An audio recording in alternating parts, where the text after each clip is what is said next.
Good afternoon, ladies and gentlemen. Welcome you to the 46th annual sessions of the Institution of Incorporated Engineers, Sri Lanka. The chief guest and the distinguished guests will arrive in a few moments, and I kindly request you to gracefully receive them as the procession enters the hall. Thank you.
Good afternoon, ladies and gentlemen.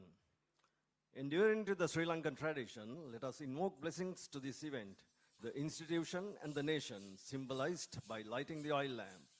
To honor the tradition, we cordially invite the President IIESL, Engineer Associate Professor Badrani Thoradiniya, to usher the chief guest, Senior Professor Ananda Javadana, to light the lamp.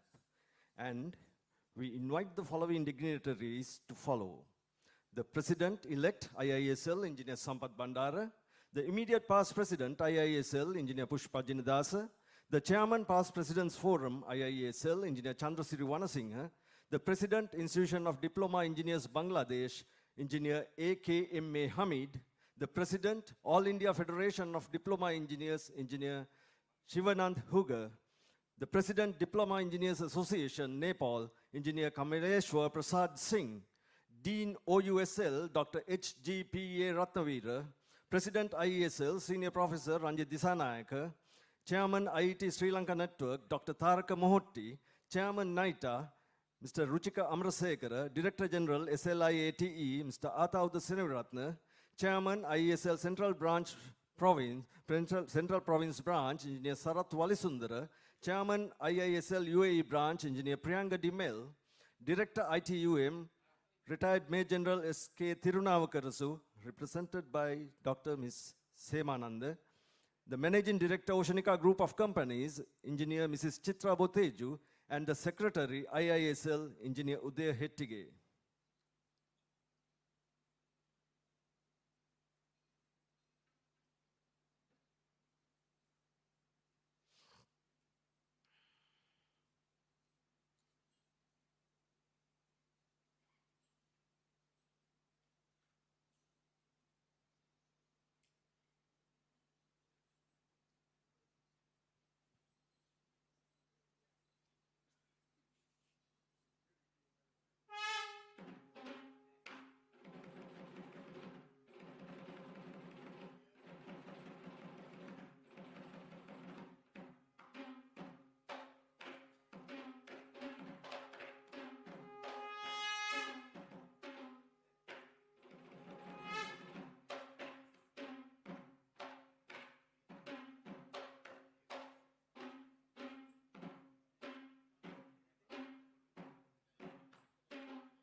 Knowledge removes ignorance just as light removes darkness and is a lasting inner wealth by which all outer achievement can be accomplished.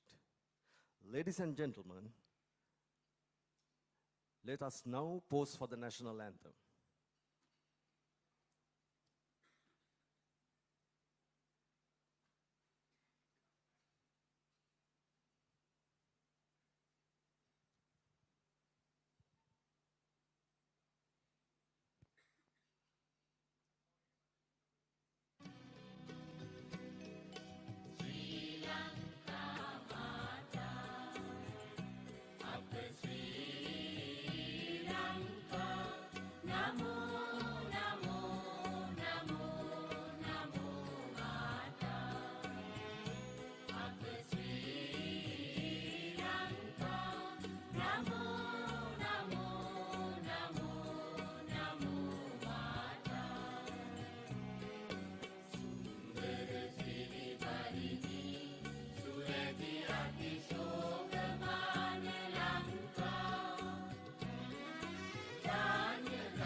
Please remain standing for we shall now pay tribute to those who have departed from us.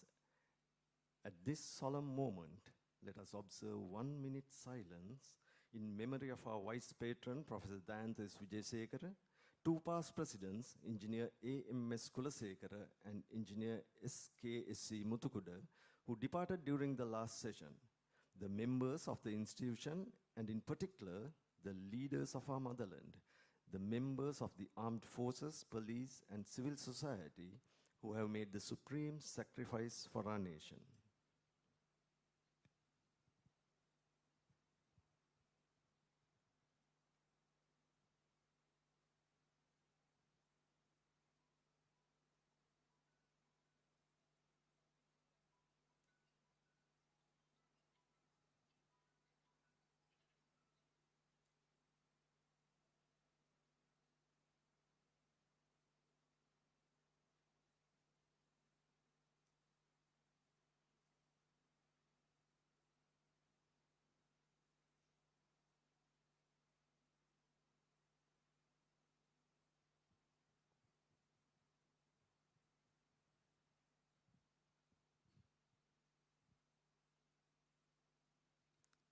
Thank you. Please be seated. Now let's watch a video presentation on IIESL.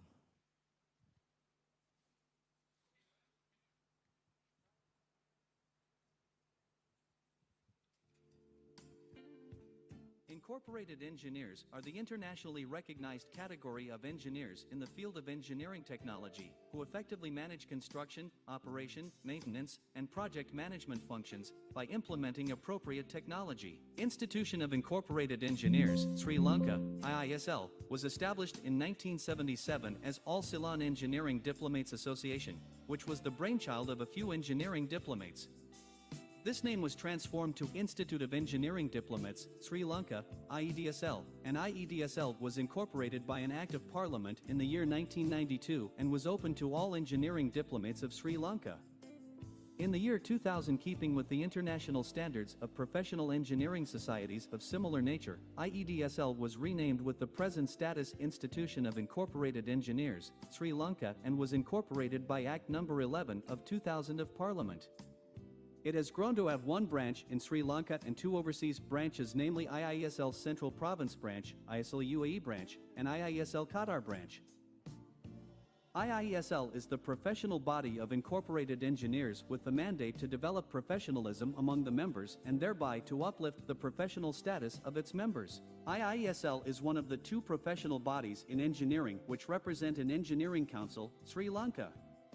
A pinnacle of achievements in the professional sphere is its position at the newly established Engineering Council Sri Lanka, ECSL, with the statutory powers to authorize members for the registration at ECSL. Beyond the professional activities, IIESL had been active in multifaceted actions inclusive of continuing professional development programs, organizing the annual premier industrial exhibition INCO, technical session and annual sessions, social event for networking and many more. We are to cherish our dream of IIESL headquarters building project soon. Similarly, we strive to bring in the contemporary nomenclature to the base academic qualification by renaming diploma as degree. During the past 45 years, the institution has gained rapid progress, and this success had been due to the teamwork, commitment, sacrifice, and hard work of all past presidents, council members, the general membership, and the well-wishers.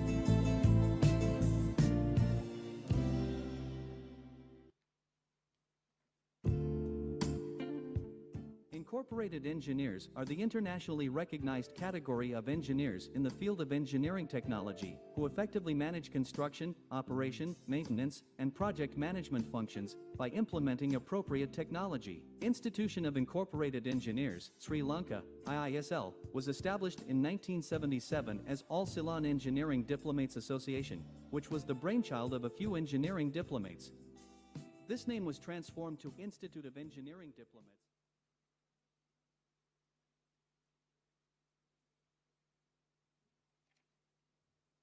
Thank you, technical team. I am Padmajit, your MC this evening. The institution, established in 1977 as All Ceylon Engineering Diplomates Association, was transformed to a professional body under the name of Institute of Engineering Diplomates Sri Lanka by an Act of Parliament in 1992. It was renamed with the present status as Institution of Incorporated Engineers Sri Lanka by an Act of Parliament in the year 2000. Incorporated engineers are the internationally recognized category of engineers in the field of engineering technology who effectively manage the construction, operation, maintenance, and project management functions by implementing appropriate technology. The Institute's mission is to provide a framework to elevate the professional status of the incorporated engineer to the best effect, with frontiers of knowledge by continuous upgrading of skills to keep abreast with the latest development and technology to enable the incorporated engineer to exert proper influence in the society. With a little introduction of the institution, let's have on stage the President-elect, Engineer Sampath Bandara, to welcome you. An alumni of St. Sylvester's College in Kandy had to make a choice between entering University of Peradeniya to pursue a degree in physical science or to follow National Diploma in Technology in Polymer Engineering in University of Moratuwa. Deciding on the latter has made him an industrialist. He passed out from the University of Moratuwa in 1991 and subsequently obtained the Certificate of Business Management from the Federation of Chamber of Commerce and Industry of Sri Lanka. Engineer Sampath Bandara began his professional career in 1990, serving in many private organizations as production manager, general manager operations, and as the general manager to a BOI-backed company. He gained much experience in end-to-end process of production, maintenance, marketing, and administration, and also in research and development, innovation, and best practices for labor management in keeping with the stipulated law of the land. Backed by years of industrial experience in all manufacturing functions, processes, quality control, customer relations, and protocol for imports, exports, Engineer Sampath Bandara established his own CTM Industries and Trading Company in the year 2012. Since 2001, he has been a corporate member of IIESL and elevated as a fellow in 2018. He has obtained the graduation certificates in chemical and process engineering and in engineering management, both from City and Guilds, a global leader in skills development. He's a fellow of the Institute of Chartered Professional Managers of Sri Lanka and is a competent communicator of Toastmasters International. He served the IISL Council of Management as Assistant Secretary, Assistant Treasurer, and as Vice President for 4 years. He represented IIESL in SAARC Diploma Engineers Forum in Nepal. Engineer Chulabe Sampath Bandara, over to you to welcome this gathering.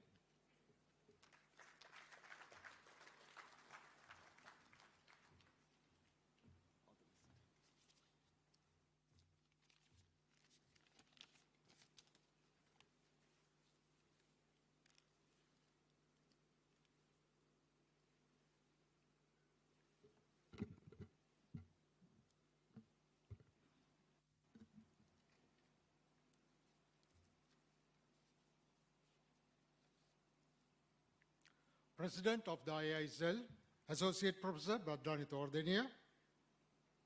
Our chief guest today, Professor Anand Jayawardena, former Vice Chancellor, Senior Professor, University of Moratuwa. All dignitaries, past presidents, trustees, council members, members and guests present here this afternoon. Today is a special day for us when we get together to hold this important 46th annual session of the IISL before we go to the annual general meeting of the IISL. We have many distinguished guests present here this afternoon. On behalf of the President, IISL, Associate Professor Bhadrani Tordeniya, we extend a very warm welcome to our chief guest, Professor Anand Jayawardena, former Vice Chancellor, Senior Professor, University of Moratuwa. A very special welcome to our foreign guests,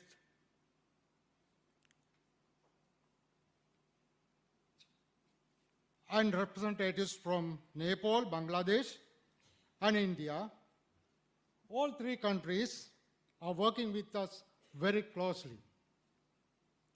From Bangladesh, Engineer AKM Akma Hamid, President, Central Executive Committee, Institution of Diploma Engineers, Bangladesh, and former co-chairman, SAARC Diploma Engineers Forum, and Mohammad Abdul Kudus, Joint Secretary, Institution of Diploma Engineers, Bangladesh. From India, Engineer Shivanand Huger, President, All India Federation of Diploma Engineers, and former SAARC Diploma Engineers Forum, co-chairman, SAARC Diploma Forum, and Engineer Manmohan Ragbochi, Secretary General, All India Federation of Diploma Engineers. In spite of your busy schedule, we appreciate your finding the time to be with us, in which is greatly valued and appreciated by us all. A very warm welcome to our special invitees. Engineer Professor Ranjit Disanayaka, President, Institution of Engineers, Sri Lanka. Engineer Neil Abhesekara, CEO and Executive Secretary, IISL. Dr. HGPA Ratnavira, Dean, Faculty of Engineering Technology, Open University of Sri Lanka. Mr. Ruchira Amarsekara, Chairman, NITA. Mr. Ataud Seniratna, Director General SLIAT. Dr. Taraka Mohotti, Chairman, IIT UK Sri Lanka Network. Engineer Graniyar Jayalat, President-elect, Institution of Engineers Sri Lanka. Engineer R.B.M. Gunawardena, Deputy CEO and Deputy Executive Secretary, Institution of Engineers Sri Lanka. Major General retired S.K. Thiruvanakarusu, Director I2M, University of Moratuwa, represented by Dr. Pramila Semananda. Engineer R.G. Saputantri, Director Principal IIT Katunayaka, represented Mr. Anjay Gamage, Head of the Electrical Engineering Department. Engineer Mrs. Chitra Boteju, Managing Director of Oceanica Group of Companies. Chartered Content Service, Mr. Indunil Senaviratna, President, Institution of Content Service, Sri Lanka.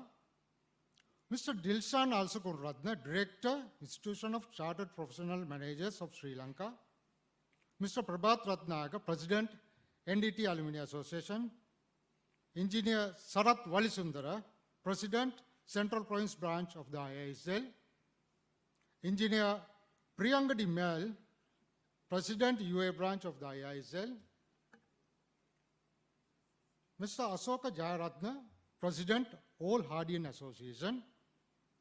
Mr. Neelakant Vaninayaka, President, Hardy Agro Professional Forum. We are also honored by the presence of our all past president, who have built its organization to what it is today. Not forgetting the Secretary of the IISL, trustees, Vice President, Council members, members of the IISL, and all other dignitaries and guests present here at this annual session. A very warm welcome to each and every one of you. I wish 46th annual session of the IISL all success. Thank you.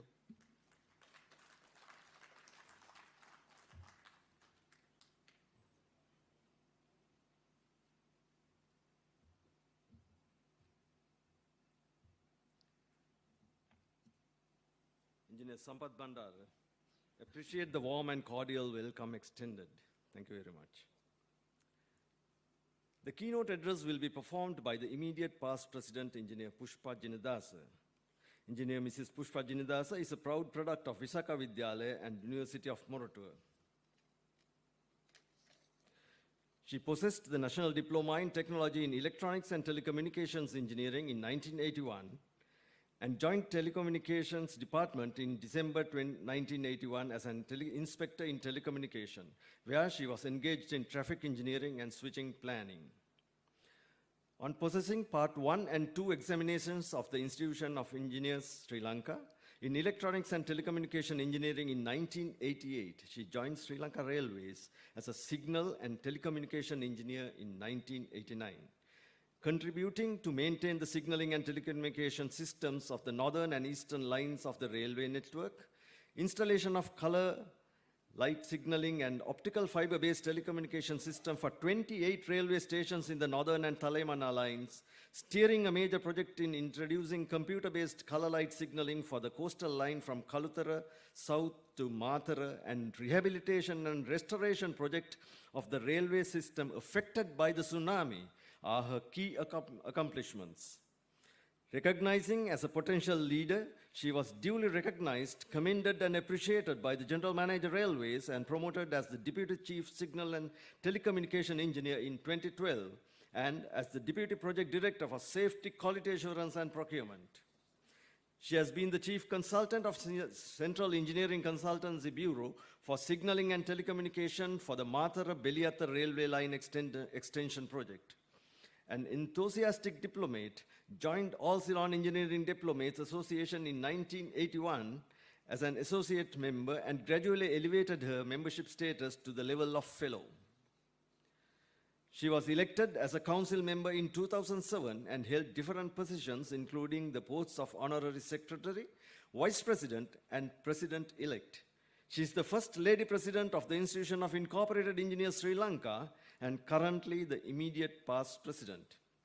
Please join me to welcome Engineer Mrs. Pushpa Rani Jinadasa to address you on the role of incorporated engineer in implementing Industry 5. Over to you.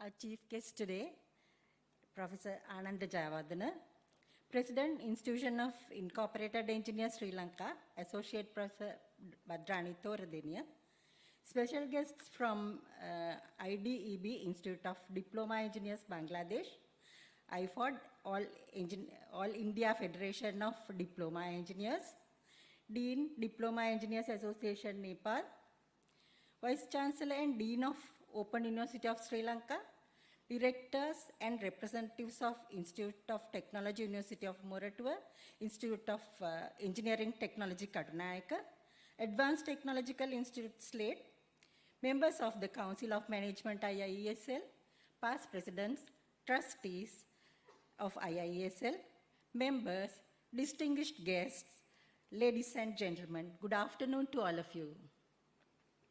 Today, my selected topic is role of incorporated engineers in implementing Industry 5.0. Slide 2. Before getting into the concept of Industry 5.0, let us run through the evolution of mankind. The prehistoric period is often known as Stone Age, that is 2.6 million years ago. Though one cannot define the exact period of Stone Age, it splits up into three main ages. Slide 3. Paleolithic, Old Stone Age, Mesolithic, Medium Stone Age, Neolithic, New Stone Age. This is the transition from hunter-gatherer societies to settled lifestyle in villages. I think you may know these words are from Greek language. Lithic means stones, Paleo means ancient, Meso means middle, Neo means new. Stone Age picture. Slide 4. Agriculture became widespread and overlaps with Chalcolithic era, that is around 3300 BC. Slide 5. The Bronze Age 3300 BC to 1200 BC, the key character was stone replaced by bronze. Bronze Age. This was the first time humans started to do this with metal. Is it still used today? Yes. Which means these periods overlap each other. Iron Age between 1200 BC to 600 BC. On today's context, these periods are referred to Metal Age, Copper Age, Bronze Age, Iron Age. Are we still in Iron Age? Yes, still we living in it, with steel being widely used, particularly during the Industrial Revolution. Early medieval period followed by ancient time 600 BC to 476 AD, Middle Age 476 AD to 1450 AD, early modern era 1450 AD to 1750 AD, modern era 1750 AD to present. That is commonly known as Industrial Revolution. Slide 6. Now we'll look at the stages of Industrial Revolution. Industry 1.0, mechanization. Industry 2.0, electrification. Industry 3.0, electronics and IT. Industry 4.0, digitalization.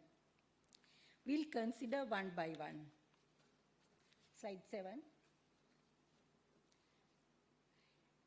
Industry 1.0 is dating back to about 1760. The first industrial revolution was transition to new manufacturing process using water and steam.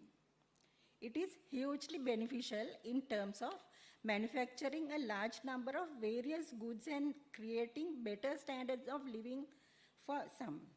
The textile industry was transformed by industrialization, as was transportation.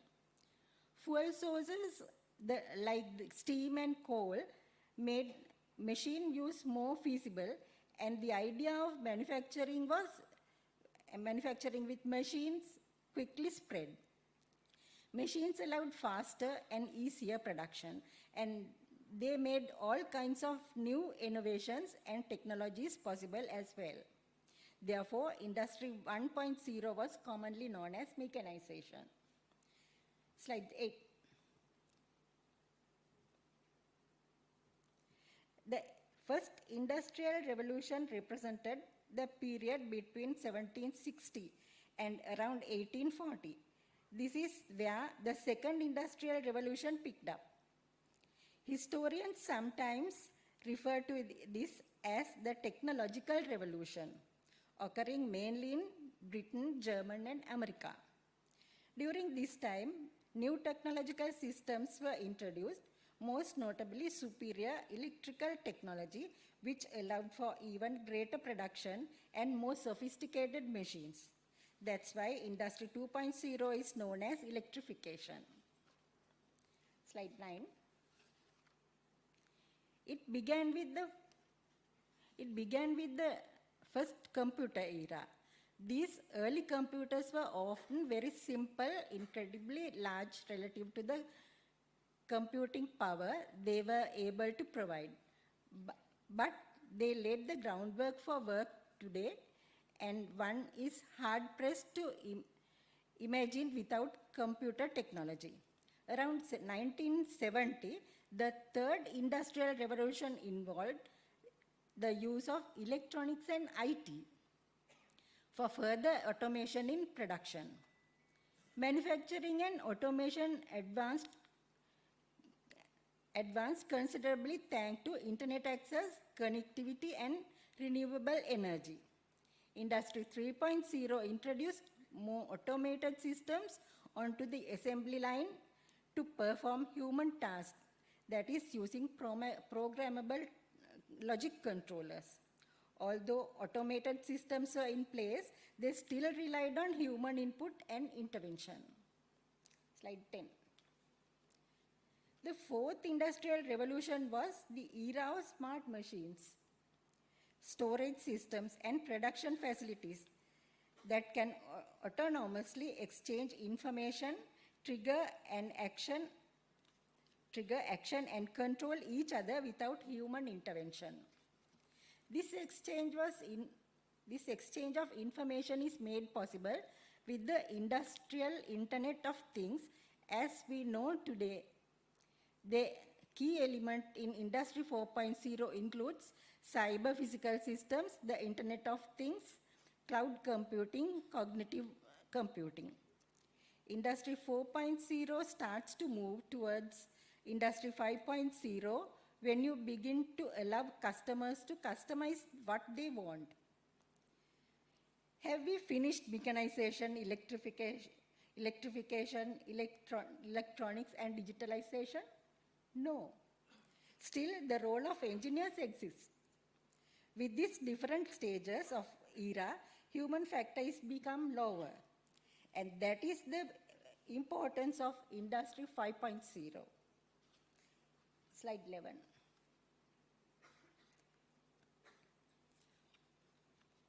Less than a decade has passed since talk of Industry 4.0 first surfaced in manufacturing circles, yet visionary are already forecasting the next revolution, Industry 5.0. If the current revolution emphasizes the formation of factories into IoT-enabled smart facilities that utilize cognitive computing and interconnect via cloud servers, Industry 5.0 is set for focus on the return of human hands and return into the industry framework. I exposed this concept of Industry 5.0 at the International Research Symposium organized by Institute of Technology, University of Moratuwa. Thanks for the organizers of that event. Industry 5.0 is the revolution in which man and machine reconcile and find ways to work together to improve the means and efficiency of production. Funny enough, the fifth revolution could already be underway among the companies that are just now adopting the principles of Industry 4.0. Even when manufacturers start using advanced technologies, they are not initially firing vast part of their workforce and become entirely computerized. The cost of a new product can be determined with the help of costing softwares for manufacturing industry. It automates the costing process and accelerates the time of market for new products. Slide 12. In Industry 4.0, everything was carried out by machines and robots. Human beings were left in the manufacturing process. It was introduced that it should not be happen. The revolution is to use human beings to control machines for successful improvement. Whatever the ages we speak, whether on prehistoric period or industry revolution, engineers play a major role on continual improvements. Further, these periods overlap with each other. Slide 13.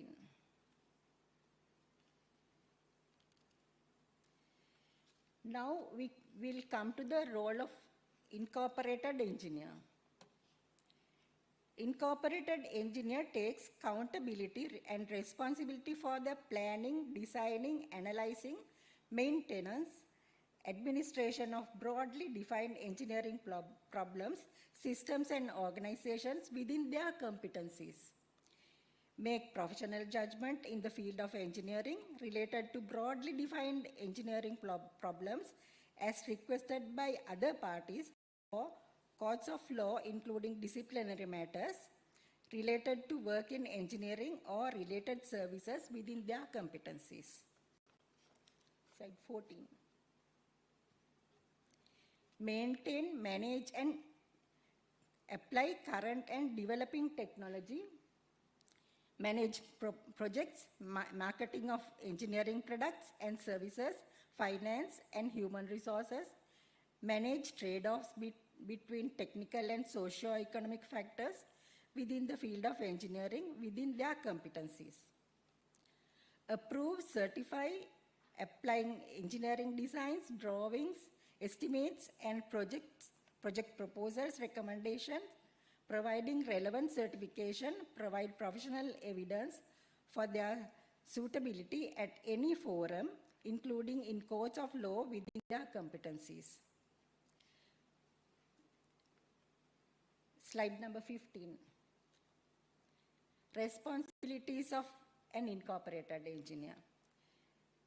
Incorporated engineer is responsible to the society, exercise principles of safety, develop creative and innovative engineering solutions, develop, implement and maintain sustainable solutions, solve engineering problems partially outside those encompassed by standards or codes of practice, apply knowledge and attributes to use local resources.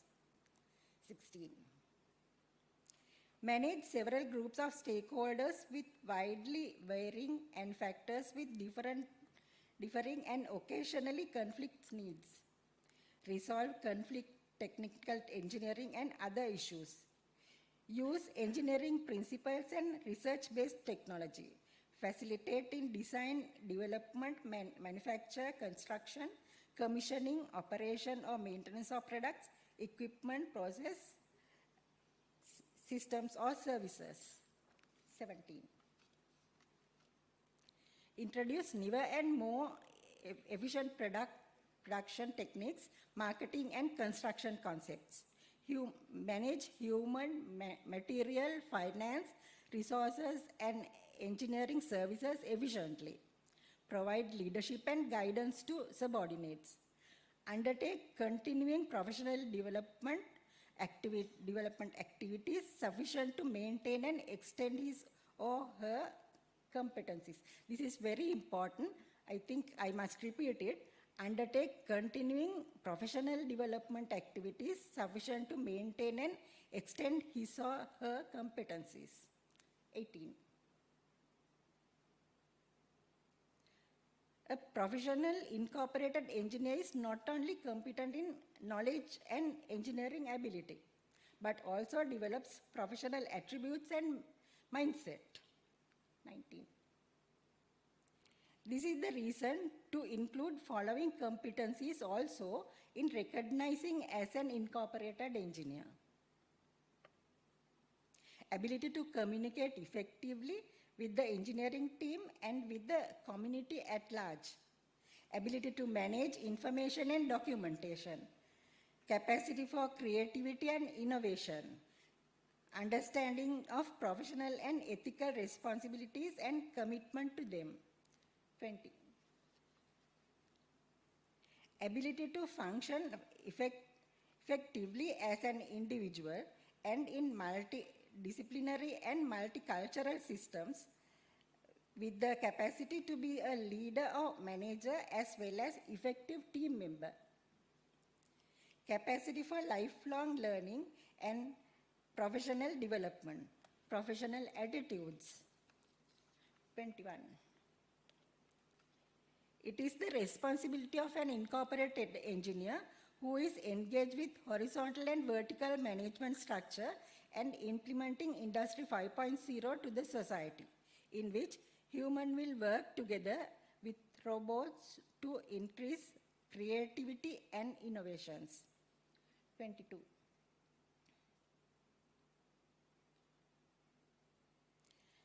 As we progress from first to the fifth industry revolution, technological advances have led to shift from manual to machine-based production, resulting in new smart industries, artificial intelligence, and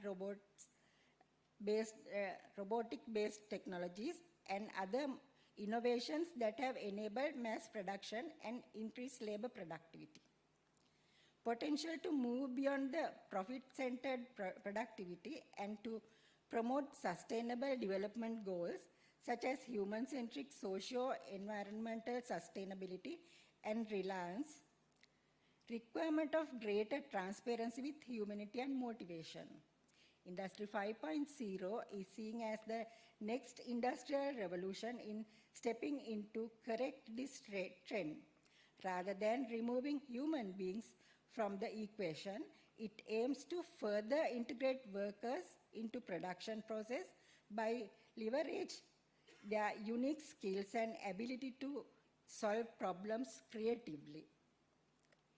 Importance of Industry 5.0 is to bring the humanity to industry by mentoring, motivation, and innovation. 23.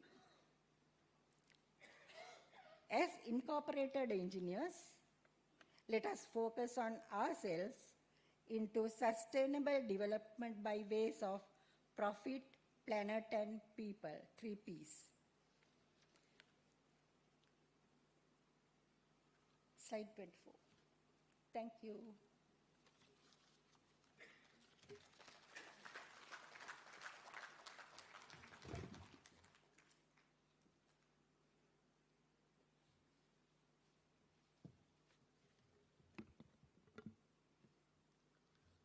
Importance of Industry 5.0 is all about humanity to the industry through mentoring, motivation, and innovation.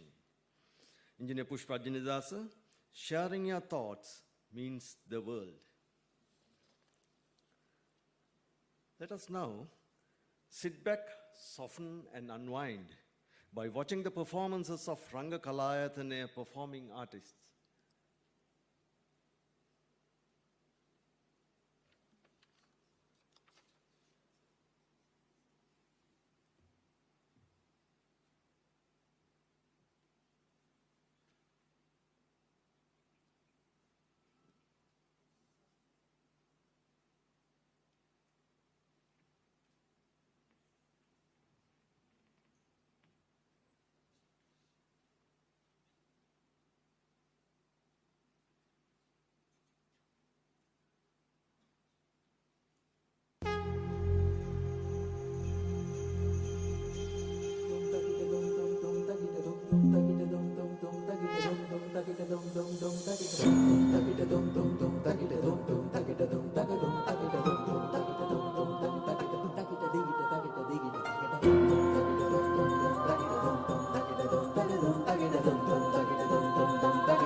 The performers Ranga Kalayatanaya deserves a greater round of applause for the entertainment and making a spree to free the minds.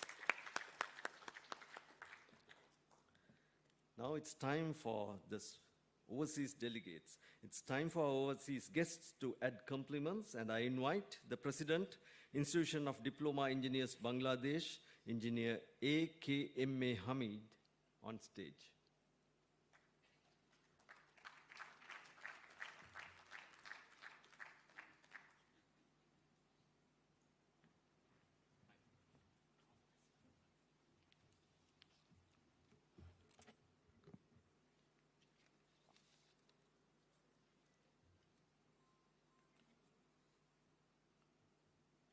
Good afternoon, ladies and gentlemen.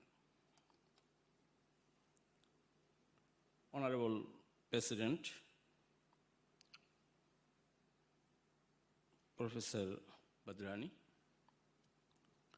learned chief guest of this session, distinguished guest, respected member of the Institution of Incorporated Engineers, Sri Lanka, IIESL, fellow engineers, and esteemed participant, media personality. It is a great honor for me to speak at the 46th annual session of Institution of Incorporated Engineers, Sri Lanka, on behalf of the Institution of Diploma Engineers, Bangladesh, the largest professional organization of the country, and also the Shark Diploma Engineers Forum, which is now in sleeping mode. I extend my heartfelt greetings and congratulate you all who are here today's event. The annual event is more than just not for tradition only. It shows our shared commitment to build excellence in the field of engineering and technology. Ladies and gentlemen, as because of we have no time constraint is there, I like to go only few minutes I will take. As we are in the fourth and fifth industrial revolution, moving towards 21st century, we understand we are moving from digitalization to artificial intelligence and generative AI. In the age of 4IR and 5IR, the world is changing every day. This is very important. Who is changing this world? This is not nobody else. This is TVET, Technical Vocational Education and Training. In this subcontinent, we know, and in the overall world, the technical vocational education and training, the graduates who are graduated in this engineering team, they are 1:5:25. This is the ratio to produce planning design engineer, to produce the execution implementation engineer, and hands-on worker. As I understand from Sri Lanka, in Bangladesh, in India, and Nepal also, we find, and also other countries in this subcontinent, the proportion, the ratio, which is internationally recognized, it is going on in all these subcontinent, almost similar. But I understand that there is some other thinking is there in Sri Lanka. The planning design engineer is more than that of engineering development. I don't understand why our Professor Larned chief guest can think on it. As a member of the engineering community, I understand we should rethink and reshape the engineering education of Sri Lanka. This is my feeling, nothing else. As because the country moving towards to be a rich country in near future, is because we understand the Sri Lanka is really doing very good in the field of engineering. But if there is ratio, it is not in as per the design of the educational team, it may make huge expenditure and losses of the country. So I may urge the authority concerned to think on it.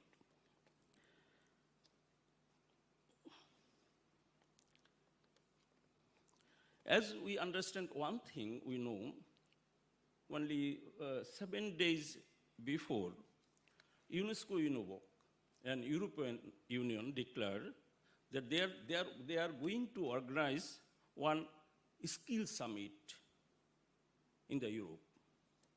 The main theme of that one is moving Tibet in the top of the global agenda. The skill summit is really very important, and important for Sri Lanka and also for on the other country also. we understand, we see the skill shortage is there, everywhere is skill shortage. In Europe, they declare the 24 is the skill year, as well as our neighboring country, India, they also observing the skill year.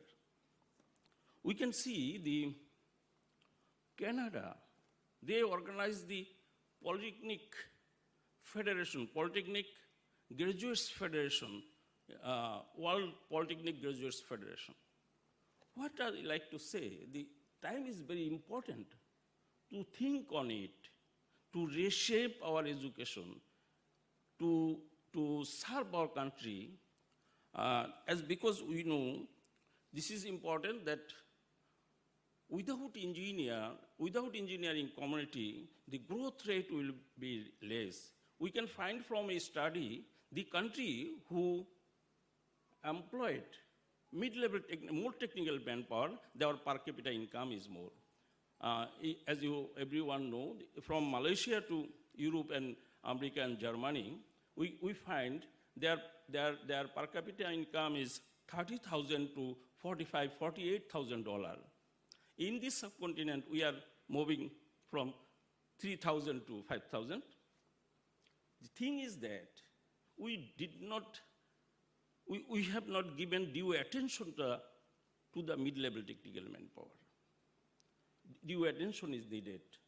We, from SHARC diploma engineers, who is sleeping now, we are trying this thing to understand, and we should move towards the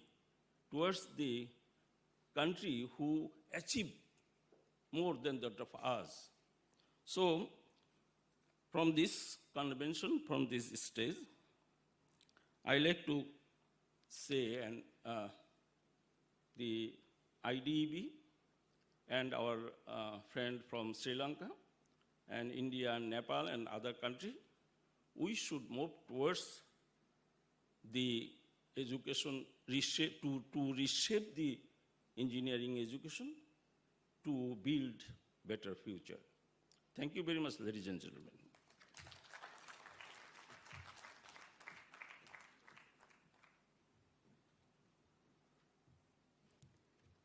Thank you, Engineer Hamid, especially for revealing your observations on Sri Lankan diplomats, and for being free with us during the entire duration of annual sessions. Thank you very much.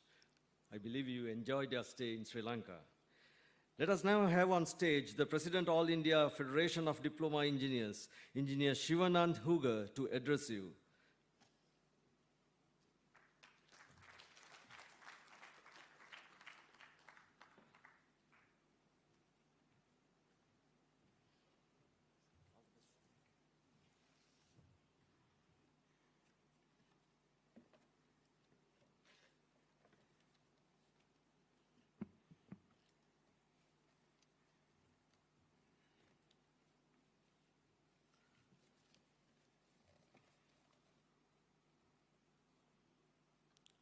Good afternoon,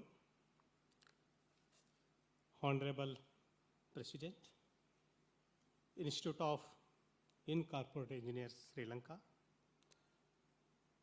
distinguished Chief Guest, dignitaries on the dais, of the dais, media persons, ladies and gentlemen.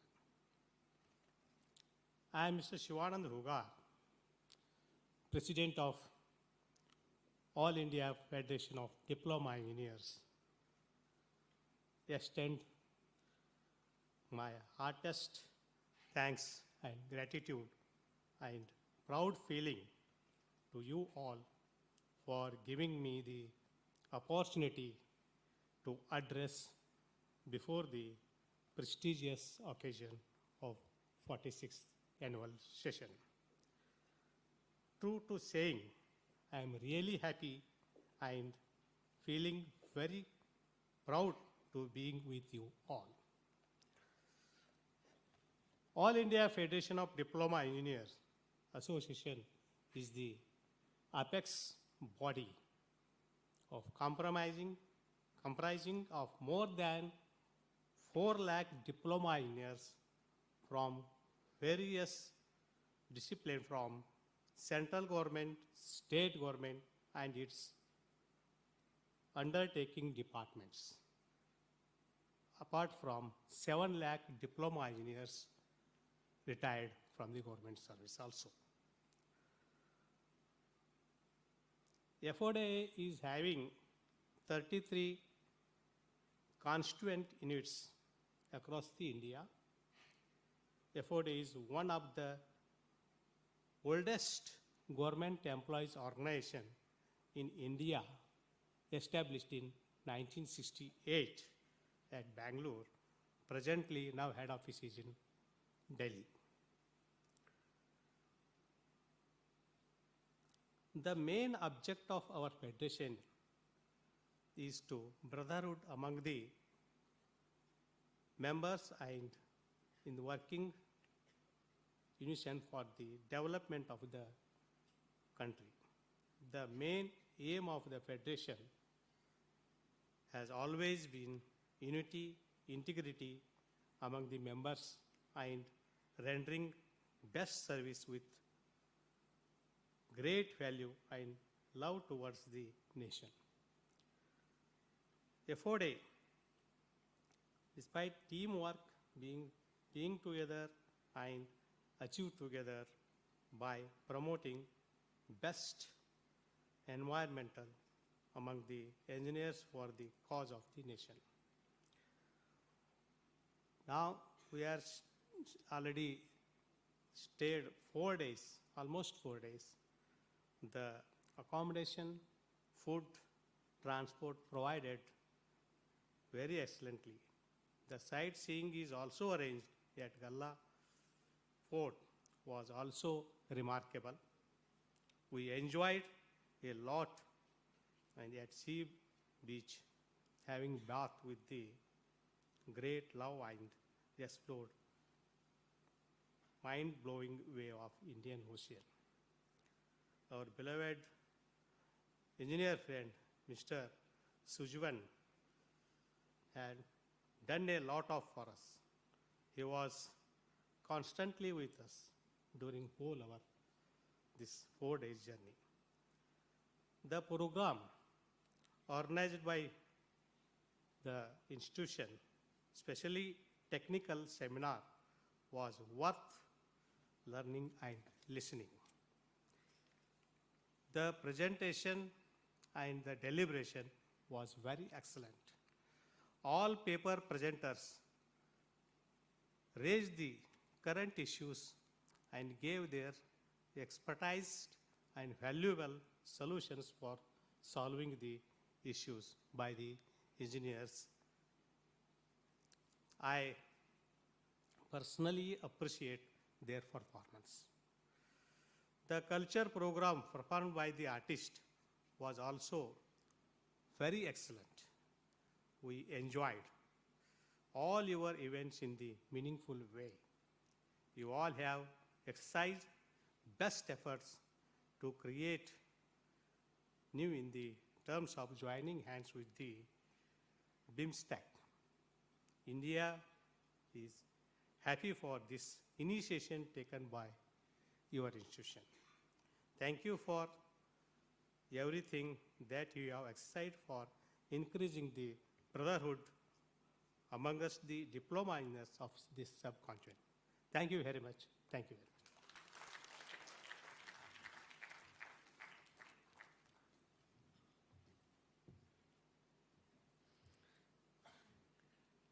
Thank you, Engineer Shivanand Huga, for the lovely compliments you made.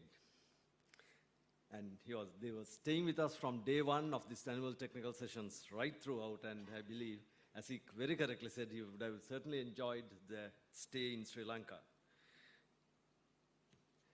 We would now like to have the President, Diploma Engineers Association, Nepal, Engineer Kameshwar Prasad Singh, to add his compliments.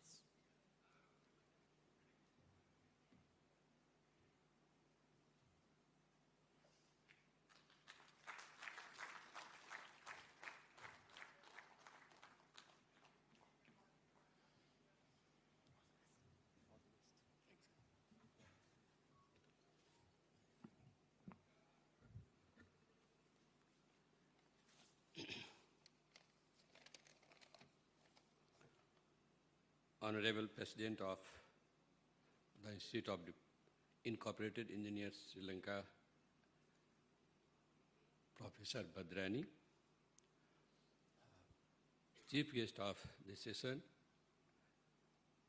Professor Anand Jayawardena,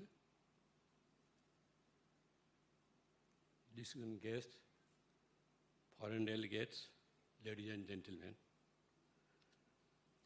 Good afternoon. Namaste to all of you. It's a great honor and privilege to be here today at 46th annual session of the Institute of Incorporated Engineers, Sri Lanka. I would like to extend my heartfelt gratitude to the IISL, the kind invitation and the warm hospitality extended to me and my delegation from the Diploma Engineers Association Nepal Dean. As we gather here in beautiful green city of the Colombo, we are reminded of the vital role engineers play in the development and advancement of our society. Engineering is not just about building structures and designing systems. It is about creating solutions that improve the quality of life for people everywhere. The theme of this year's session resonates deeply with our shared mission to innovate, collaboration, and excel in our respective fields. We have just engaging in the technical session and participate in the meaningful discussions that will undoubtedly contribute to our professional growth and the strengthening of our institution. These interactions are invaluable as they provide us with new insights, foster participates, and inspire us to push the boundaries of which possible. In the Nepal, the Diploma Engineers Association committed to advancing the engineering profession through constitution, education, professional development, and advocacy for the best practice. We believe that collaboration with our international counterparts such as IIESL is crucial in achieving our goals. By sharing knowledge and experience, we can learn from each other and work together towards sustainable future. On the behalf of Diploma Engineer Association, we have completed delegates meeting and President's Tea Party, where we have already discussed about further enhance our collaboration and explore new opportunity for mutual benefit as like BMSTEC. The Diploma Engineers becomes the development of the every nation and sharing the world. Let us use this occasion to reform our commitment to excellence in engineering and to the betterment of our communities. Together, we can make a significant impact and leave a lasting legacy for future generations. Today is the day of celebration and reflection. We celebrate in your achievement and reflect on the journey that have brought to you here as the embark of the new charter. Remarkable that you're not alone, you have community of the support, benefited, and your potential limitless. Lastly, thanks once again to Institute of Incorporated Engineers Sri Lanka and our chief guest for this opportunity. I am confident that this session will be a great success and will pave the way for many more years of the fruitful collaboration between our institutions. Thank you very much.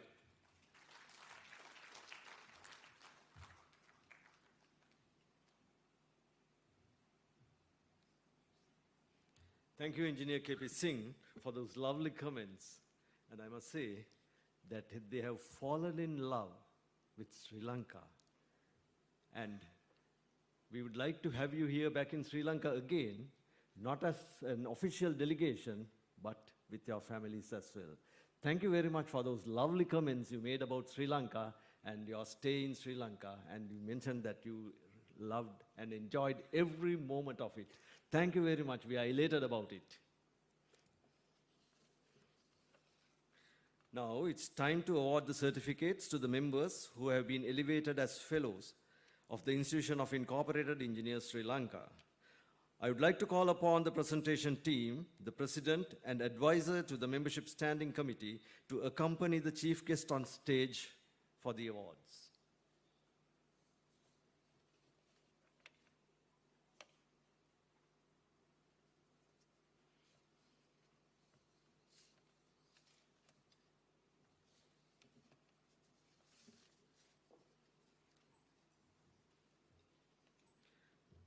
Engineer S.S.T. Sumanasekara. Engineer Sumanasekara is a product of Ananda College.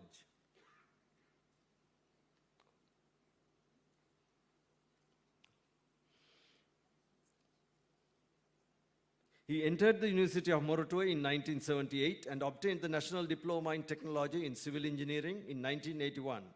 He has successfully completed the Part 1 and 2 examinations in Civil Engineering at Institution of Engineers Sri Lanka in 1990. In 1998, he obtained the Master of Engineering degree in Construction Management from University of Moratuwa.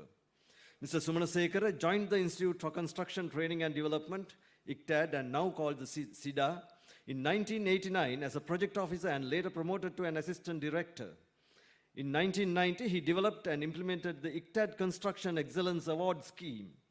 He did a research study on contractual claims in construction industry in United Kingdom and jointly organized the University of Greenwich and University of Reading in 1992. He also attended the Seminar of Advanced Technology of Construction organized by JICA in Japan in 1995.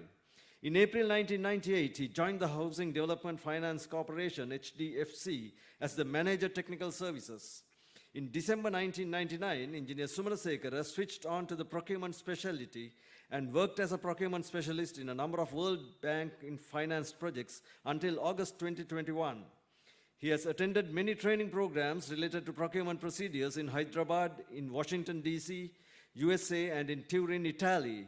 He was a member of the task force appointed by the National Procurement Agency for the development of Government Procurement Guidelines 2006, popularly known as NPA guidelines. He served as a lecturer and resource person for Diploma in Procurement and Contract Administration conducted by NPA and also at Academy of Financial Studies under Ministry of Finance and Planning. Currently, he is working as a consultant at the World Bank Colombo office. Engineer Sumanasekara is a member of IIESL since 1989 and served in the Council of Management for several years.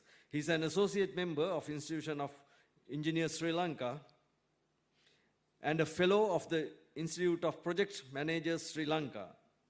Engineers Surya Rachige Sakya Tushara Sumanasekara.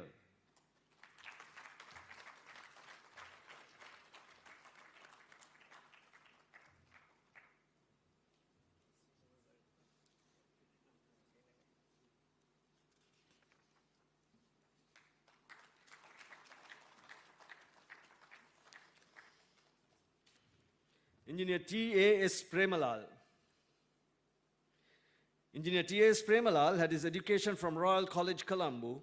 He entered the National Apprenticeship and Industrial Training Authority in 1977 and obtained a special apprenticeship training scheme in electrical engineering in 1982.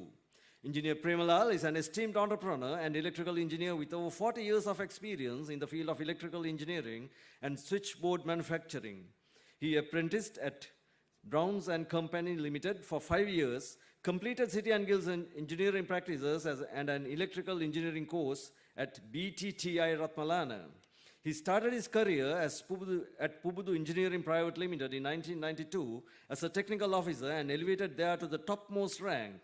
Engineer Premalal is the chairman, managing director there now. Engineer T.S. Premalal is a corporate member of IIESL, member of ECSL, IET, IEEE, and a fellow of the Institute of Chartered Professional Managers, CPM, Sri Lanka. Also, he is an executive member of the CNCI, SLC, SMI, and chairman of Kawana Industries Association. He serves on the advisory committee of Ministry of Industries. Please welcome Tippalagama Arachige Susanta Premalal.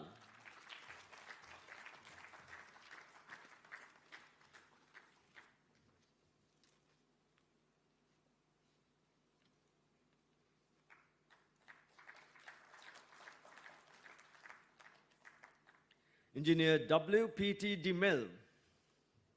Engineer Dimel had his both primary and secondary education from Sri Sumangala College, Panadura. He has completed full tech diploma in electrical technology from City and Guilds, London, and the vocational training in electrical engineering at the Apprenticeship Training Institute in 1963. In 2011, he obtained the diploma in information technology from the University of Colombo. He was awarded the graduateship from City and Guilds, UK in 2008. Starting his career at the engineering department of Ramada Renaissance Hotel, Colombo, Engineer Dimel moved to Ramada Hotel, Dubai as an AC mechanic and was promoted to shift engineer by 1995. In 1998, he joined Emirates Telecommunication Corporation, Etisalat, UAE as a building maintenance system operator, advancing to manager of building management systems, responsible for operations in Northern Emirates by 2012. He served Etisalat UAE for 26 years until April 2024. Engineer Dimel is the current chairman of the IIESL UAE branch. He is a member of the Institution of Incorporated Engineers Sri Lanka since 2008. As chairman of the IISL UAE branch for the past 3 years, Engineer Dimel has significantly increased memberships, conducted CPD sessions, social events, newsletter publishing, CSR projects, and also helped IISL members in finding jobs in UAE with the support of his team. He was instrumental in the official registration of the Sri Lankan Professionals Association, LLC, FVZ in the UAE. Engineer Dimel played a key role in coordinating the Bachelor of Information Technology BIT program with the University of Colombo under the IISL UAE branch initiative. Engineer Dimel currently serves as the sales manager at Alwana for Solar Energy Systems Private Limited in Dubai. Vidanalage Priyanga Talat Dimel.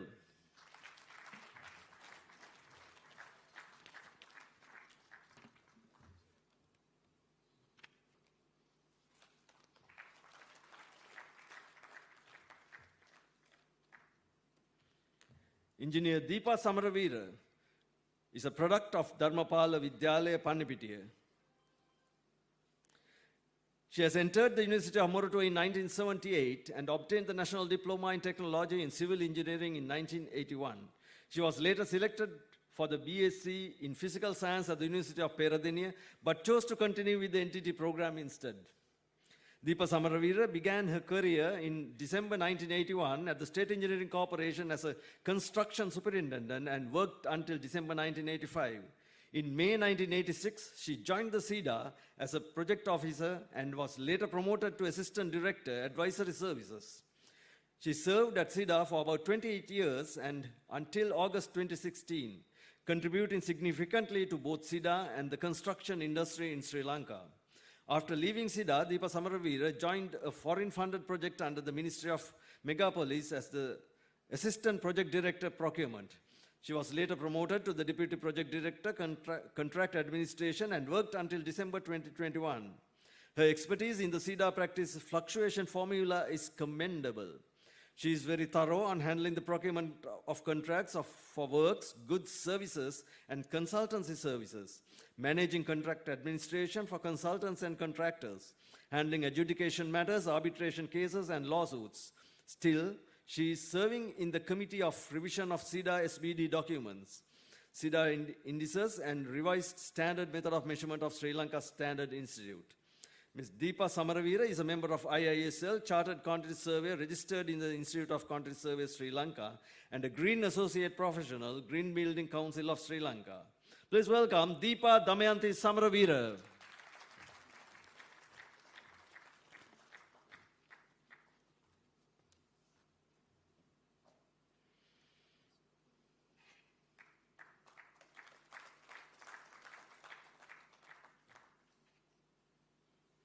Engineer Sudat Rohana de Silva. Engineer Sudat Rohana de Silva had both his primary and secondary education from Harishchandra College, Nigambu. He entered the University of Moratuwa in 1991 and obtained the National Diploma in Technology in Civil Engineering in 1994. Engineer Sudat started his career at Sri Lanka, at Sunken Lanka in association with Mitsui Construction as an assistant engineer and worked there for 5 years, and then joined the Buildmart Lanka Private Limited as a site manager. After completing the design works there, he joined with Gunatilaka Contractors as a project manager for the project at Rajagiri in 2003. He joined with KSJ Construction Private Limited as the project manager in the year 2005. He was elevated as the general manager. He served there till 2013. After completing the design projects there, he then joined the RS Projects Private Limited as the general manager and worked till 2017. Engineer Sudat then joined Sioka Private Limited, member of the Navaloka Group, as a deputy general manager, and with his leadership, the Navaloka Medicare Hospital at Nigambu was completed in 2023. During the last 28 years, he has gained vast experience on roads, water supply, irrigation, building, and other heavy structures. At present, he is serving as a project manager in Tudao Brothers Private Limited. Engineer Sudat Rohana is a corporate member of IIESL since 2012 and a council member for session 2023-24. Please welcome Geetanage Sudat Rohana de Silva.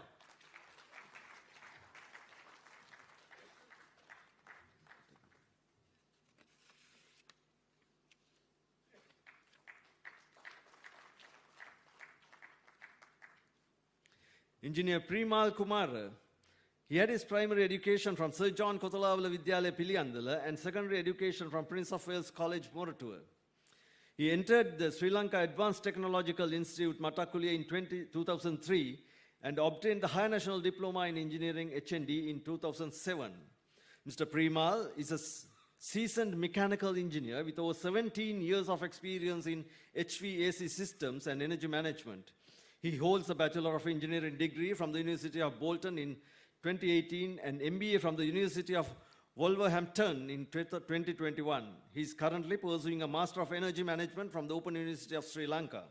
He started his career at Civimec as an assistant engineer in 2007 and worked there for 2 years. Then he got the opportunity to work in Natali Engineering Company at Qatar as an MEP engineer and worked till 2016. After that, he came back to Sri Lanka and joined with Abans PLC as the Senior Manager Engineering, and currently he is working there.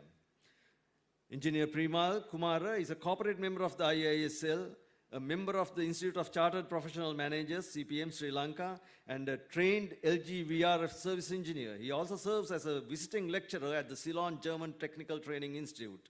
Please welcome Millaniyage Premal Chaturanga Kumara.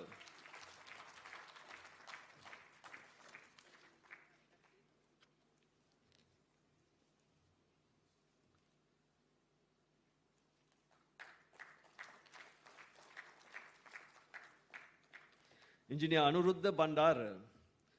He had his primary education from Ferguson High School, Ratnapura, and secondary education from Sivali Central College, Ratnapura. He entered the Institute of Technology, University of Moratuwa in 2002 and 2003 and obtained the National Diploma in Technology in Mechanical Engineering in 2006. Engineer Anuruddha Bandara is a highly accomplished mechanical engineer with a diverse educational background and extensive professional experience in the field of mechanical, electrical, and plumbing projects.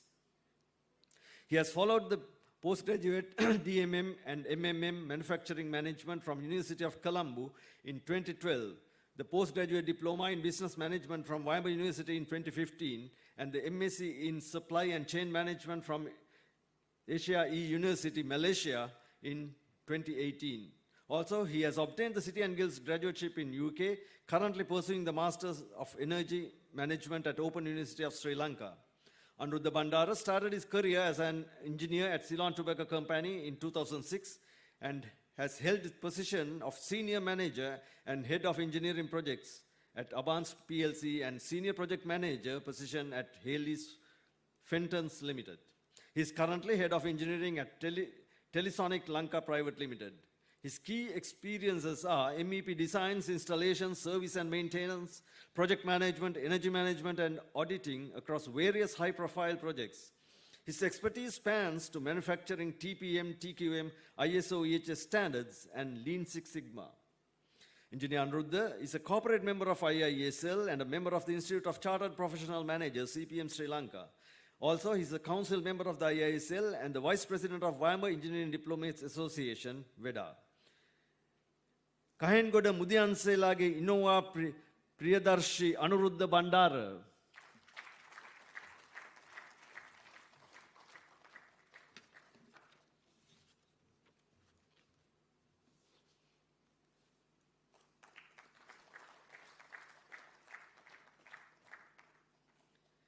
Engineer Sujeevan Kurupu. Engineer Kurupu had his primary education from Bandaranayaka College, Gampaha, and secondary education from Ananda College, Colombo. He entered the University of Moratuwa in 1980 and obtained the National Diploma in Technology in Mechanical Engineering in 1983. He has completed Part 1 and Part 2 examinations in Mechanical Engineering conducted by Engineering Council UK in 1993. Postgraduate Diploma and Master of Technology in Industrial Engineering conducted by Open University of Sri Lanka were successfully completed in year 1999 and 2002 respectively. He started his career at the Central Transport Board as a probationary engineer in 1984. In 1985, he joined with Sri Lankan Airlines as an aircraft maintenance planner and became the acting planning engineer in 1990.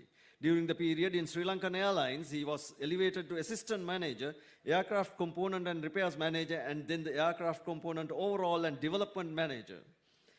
In 2019,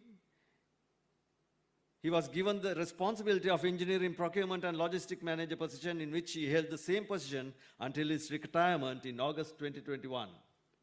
Engineer Kurupu represented the IATP, International Airline Technical Pooling, and acted as the representative since 2012, and participated in many international conferences held in Beijing, China, and Hamburg, Germany, and Okinawa, Japan.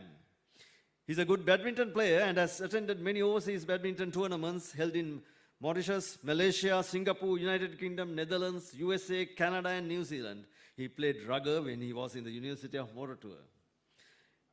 Engineer Sujeevan Kurupu is the current Vice President of IIESL and responsible for organizing various kinds of events. Please welcome Rohita Sujeevan Kurupu.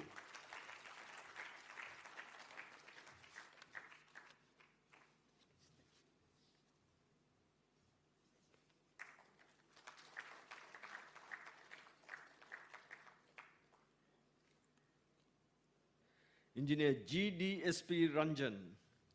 He had his education from Ananda College, Colombo. He entered the University of Moratuwa in 1978 and obtained the National Diploma in Technology, NDT, Mechanical Engineering in 1981. Engineer Ranjan is a well-talented engineer with over 40 years of experience in the field of mechanical engineering and energy management. He holds a Bachelor of Engineering degree from Kingston University, UK in 2015, and Master of Energy Management from the Open University of Sri Lanka. At present, he is reading for an MSc in Energy and Circular Economy in Open University. He started his career at National Water Supply and Drainage Board in 1982 as an engineering assistant and elevated there as mechanical engineer, senior engineer, and chief mechanical engineer. Engineer Ranjan is currently working at World Bank funded water supply and sanitation improvement project as senior consulting engineer. Engineer Ranjan is a corporate member of the IIESL and a fellow of the Institute of Chartered Professional Managers, CPM Sri Lanka. Please welcome Gikiyanage Don Sunil Priya Ranjan.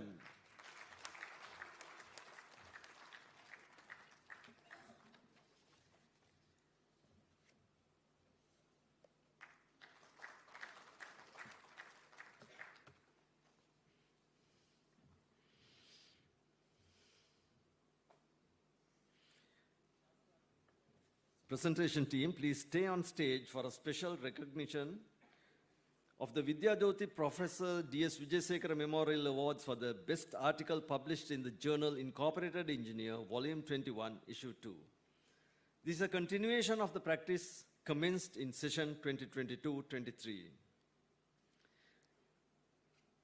Vidyajyoti Professor D.S. Vijayasekara Memorial Award for the best article titled Optimization of the Usage of Weathered Rocks Found in Sri Lankan Rock Quarries is presented to its three authors, Engineer A.U.V.B. Bulatsinhala, Engineer Mrs. M.M.P.D. Samarasekara, and Engineer W.M.D. Priyankara. Please do come up on stage to receive the award. In the absence, may I call upon Engineer Kamal Najjanidasa to receive the award on behalf of the article authors.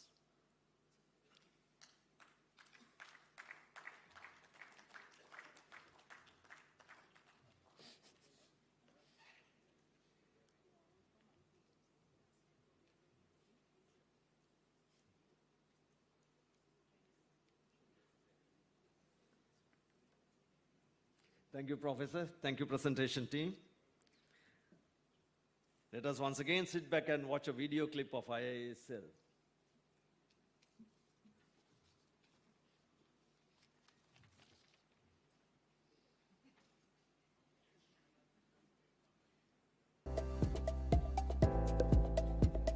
Benefits of obtaining the membership of IIESL. Membership of the Institution of Incorporated Engineers Sri Lanka offers a wide range of benefits for professionals and students in the field of engineering. Some of the key advantages include professional recognition. Membership with IIESL is a mark of professional recognition indicating your standard and competences within the engineering profession. Professional integrity. Membership ensures your professional integrity through your commitment to the engineering profession and adherence to its ethical standards. Networking opportunities. Being part of IIESL provides access to a network of professionals, experts, and peers in engineering and related fields, which is invaluable for career growth through knowledge sharing and collaboration. Professional development. IIESL offers workshops, seminars, and other continuing professional development programs to help members stay updated with the latest technology development and maintain their professional competences. Career prospects. Membership of IIESL enhances your career prospects by providing access to job opportunities, career guidance, and professional development resources. Industry insights. IIESL organizes events and publications that offer insights into industry trends, best practices, and emerging technologies, helping members stay informed and competitive. Professional support. IIESL provides members with access to resources, mentorship, and guidance to navigate challenges in their professional lives, ensuring they have the support needed to succeed. Professional standards. Being part of IIESL means upholding the institution's standards of professionalism and ethics, which can enhance your credibility and reputation in the industry. Access to resources. Members of IIESL often have access to exclusive resources, such as research papers and technical publications which can support their work and research efforts. Collaboration opportunities. IIESL membership leads to collaboration opportunities with other professionals, organizations, and institutions, enabling members to work on meaningful projects and initiatives. Contribution to the profession. By joining the IIESL, you become part of a community that is dedicated to advancing the engineering profession in Sri Lanka, allowing you to contribute to its growth and development. Overall, becoming a member of IIESL can provide numerous benefits, both professionally and personally, and can be a valuable investment in your engineering career.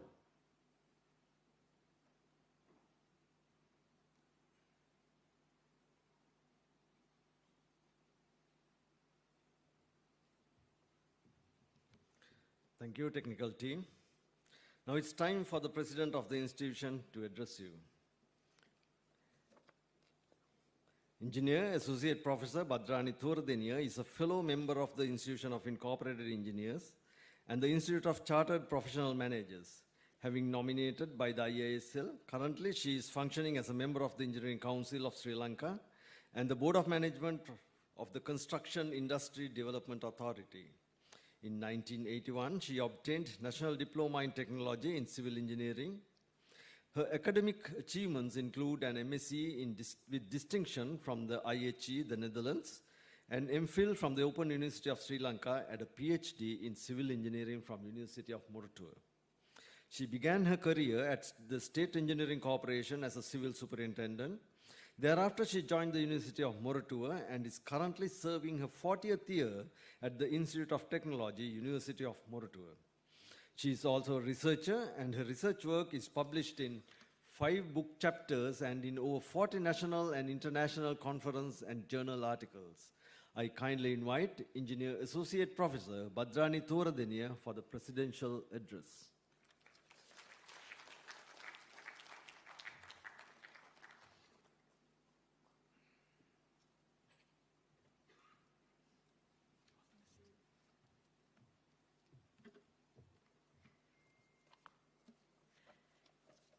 Thank you, Engineer Padmajit, for that introduction. Good evening to all of you, Chief Guest, former Vice Chancellor of the University of Moratuwa, Senior Professor Ananda Jayawadena, Sir, Dr. Prasanna Ratnavira, Dean, Faculty of Engineering Technology, University of Moratuwa, Open University Sri Lanka, foreign delegates from Bangladesh, India and Nepal, distinguished invitees from all public and private sector institutions, President-elect Engineer Chulabe Sampath Bandara, council members,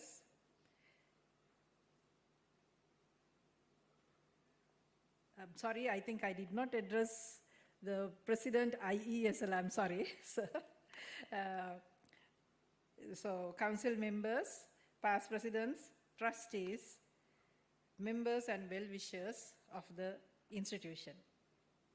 Ladies and gentlemen, indeed, it is a great privilege and an honor to deliver this presidential address to a learned professional audience. However, it becomes more meaningful if the president has done his or her part exceeding the expectations of the members of that institution. I truly believe I have contributed with all my energy, exceeding my capacity to build the reputation and the worth of our institution. The Institution of Incorporated Engineers Sri Lanka, I think we have taken to greater heights during the session 23-24.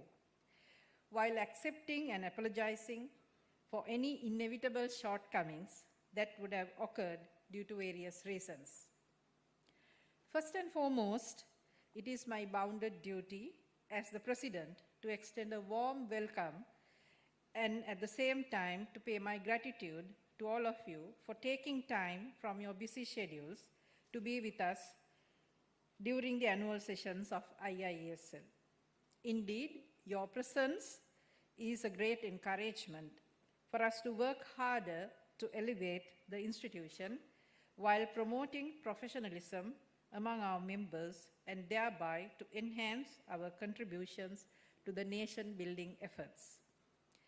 The incorporated engineers are a silent group of professionals who heavily contribute to all industries and thus directly to our country's economy. Why do I call that the incorporated engineers are a silent group?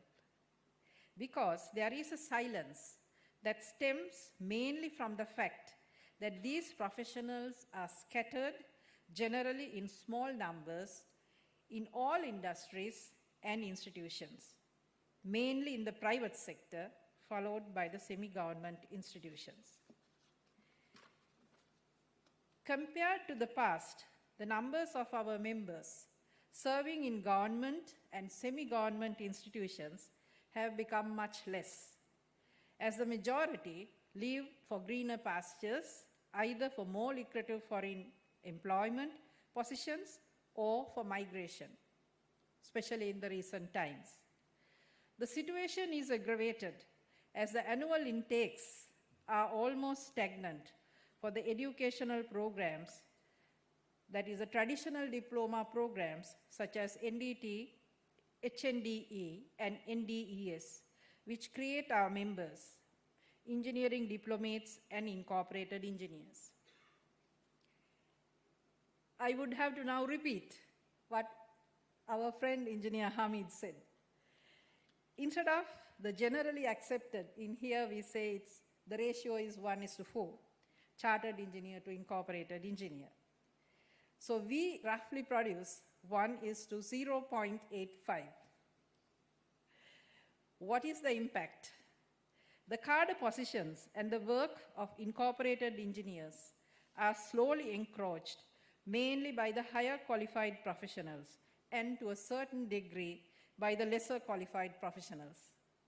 This is a great loss, as Mr. Hamid very correctly said, to the economy of the country and a burden to the industries. All stakeholders of the sector, from the policy makers and decision makers of engineering and engineering technology, from the education institutions, professional institutions, and the public and private sector employers must come together without further delay to rectify this situation. Thank you. If we are truly keen to achieve a better economy and a better country, together we must realize that the big picture without working in compartments anymore.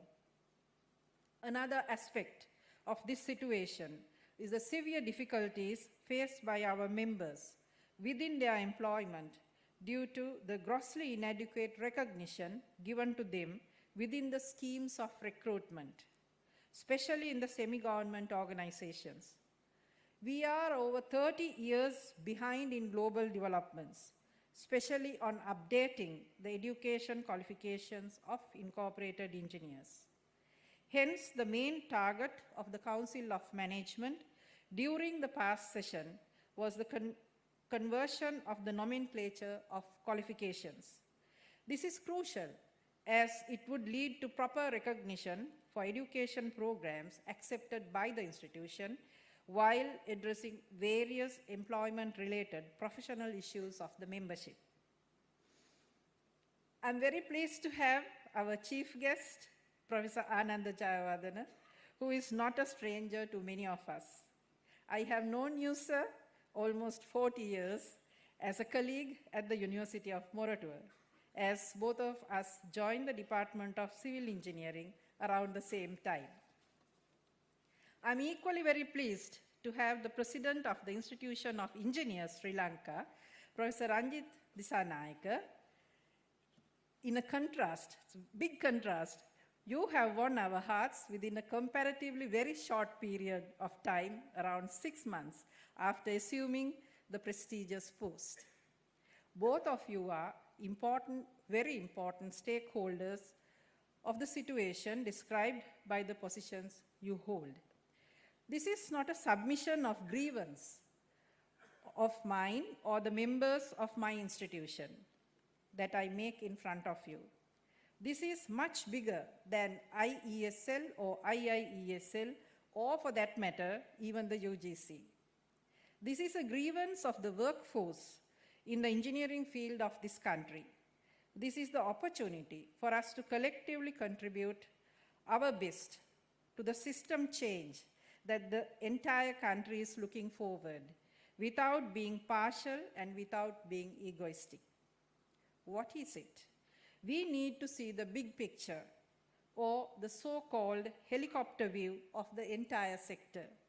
Having understood this requirement and having experienced the vacuum, around 2.5 years ago, we prepared a comprehensive document proposing policies for engineering education and practice to be considered by the government. We experienced a huge difficulty in even getting appointments from the officials of the stakeholder institutions to discuss the document. However, I must admire the role played by the immediate past president of the IIESL, even though he could not make it today, Engineer Dr. Kamal Laksiri, who opened the door for amiable discussions between the two institutions, IESL and IIESL, for the first time in the history of 45 years, and our past president, Engineer Pushpa Jinadasa, who accepted that invitation at the beginning and paved the way for hopefully a better future. The relationship is slowly progressing, but my understanding is that there is a lot of misunderstandings, confusions, and fears among us. That is why open discussions among all stakeholders are important. Professor Jayawardena, sir, now you may know why we have specifically invited you to be our chief guest. Surpassing all the very prestigious appointments you held, that would have impacted us. What is important to us now is your current positions as the chairman of the University Grant Commission Standing Committee on Engineering and Architecture and the Standing Committee on Technology. In November last year, we have requested an appointment from the chairman of the University Grants Commission to discuss our proposals for converting the traditional academic engineering diploma programs to degrees. Then in January, we requested another appointment from the chairman for a discussion on inclusion of a representative from IIESL in the Standing Committee on Technology. So sadly, we are still waiting for both appointments. But I am thankful that you personally called me to confirm the receipt of the letter and promise to get us an appointment. Thank you, sir. This may not be a visibly burning issue like the current university non-academic trade union action, but it is a much deeper issue with irreparable losses to the economy of the country. The flames of our burning issue have started to become visible in the form of ad hoc decisions taken by the subsectoral institutions as they are pressurized to find solutions to their immediate problems. Our esteemed partners from Bangladesh, India, and Nepal confirmed us the contribution made by the over 2 million members of theirs to economies of their respective countries. Further, we understand that all developed nations have a larger population of engineers trained for managing and maintaining the sector than the numbers trained for design and planning. Mr. Hamid very well explained that same situation. They should be given due recognition starting from a degree, a conversion which happened in the United Kingdom over 30 years ago. While the doors should be kept open for the capable and desired few to go up in the ladder by crossing the path to become a chartered engineer through required further education, the majority should be provided paths to become highly recognized, academically well-qualified, incorporated engineers who should be able to achieve highest levels of education, say PhDs, in their own technologies, and they should not have barriers to reach the pinnacles of their working establishments which has happened in the yesteryears. During the past, we were able to increase the membership, making a record of the highest number for a session. I should thank the membership advisor, immediate past president. We conducted traditional as well as novel CPD programs, update and upgrade our members, which culminated at the technical sessions conducted day before yesterday at a grand scale. I'm not going to elaborate more on the work we did, our achievements and about the unfinished work as the annual report produced in the souvenir give you a glimpse of all that. However, it is my prime duty to acknowledge and sincerely appreciate the commendable initiatives taken by the Professional Affairs Committee, Membership Committee, Accreditation Board, Education and Training Committee on the major areas already mentioned, as well as support extended by the International Relations and Student Affairs Committee, the Events Committee, through their various activities, including the INCO 2024 exhibition, which was a huge success. thus elevating the reputation and the profile of our institution. I take this opportunity to express my sincere gratitude to all members of the institution who have volunteered to shoulder some of the enormous weight of this work, and especially the staff at IIESL for their untiring contributions towards achieving our success stories during the session. Ladies and gentlemen, finally, I'm about to become the immediate past president. So finally, with your permission, let me publicly thank with all my heart one person who gave me full support throughout this period in every aspect that the majority of you may not even comprehend.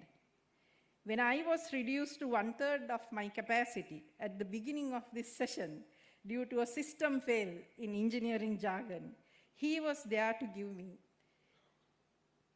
and through me to our members, more than the lost 2/3 of my capacity. I am indebted to my loving husband, Major General Asoka Thoradeniya, for your contribution to my fellow members of the institution. Thank you. I wish all members, staff, and well-wishers, and especially the future of IIESL, all the very best. Thank you.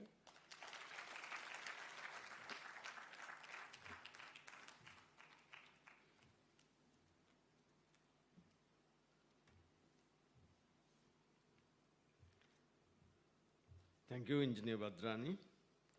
You disclosed some vital facts required for the development of engineering industry in terms of academic levels. The institution is very much grateful for the services rendered by you, especially towards competency development of members and raising the bar of the institution. Thank you very much. Now it's time for the most awaited presentation, and that of the chief guest. Professor Ananda Jayawardena is currently a senior professor in civil engineering at the University of a commissioned member of the University Grants Commission and a member of the governing boards of several other public and private sector organizations. He just completed his term as the chairman of the Commercial Bank of Ceylon PLC. He is also a past Vice Chancellor of the University of Moratuwa, a past chairman of the Committee of Vice Chancellors, and a past Director General of the National Science Foundation. He has extensive experience and expertise in education leadership, institution building, corporate governance in public institutions and private corporates, policy making in education, science and technology, and teaching in subject areas of planning, project management, technology transfer, and negotiation. He's a chartered engineer and international professional engineer, a fellow of the Institution of Engineers Sri Lanka, a fellow of the Institute of Project Managers Sri Lanka, a fellow of the National Academy of Sciences of Sri Lanka, a life member of the Sri Lanka Association for Advancement of Science, a graduate member of the Sri Lanka Institute of Directors, and a member of the Society of Structural Engineers Sri Lanka. He is also the past NDB Bank endowed professor in entrepreneurship at the University of Moratuwa and a past president of studies, the Open University of Sri Lanka, Construction Industry Development Authority, Engineering Council of Sri Lanka, and Green Building Council of Sri Lanka. He has co-authored several textbooks and has published and presented over 85 research papers, both locally and internationally, and delivered convocation addresses and keynotes in many occasions. He has received several awards for his research publications. He is also the recipient of the National Achievers Award 2013 under the category of engineering by Lions Club International District 306A1, the IIESL President's Award 2012, and the Asia's Education Excellence Award 2016 for outstanding contribution to education, Sri Lanka Education Leadership Award 2017 for education leadership, Sri Lanka Education Leadership Award 2018 for outstanding contribution to education presented by World Education Congress and CMO Asia and Eminence in Engineering Award, the highest, most prestigious lifetime award given by the IESL for eminence in practice of engineering in 2018. Please welcome on stage Senior Professor Ananda Jayawardena for his address.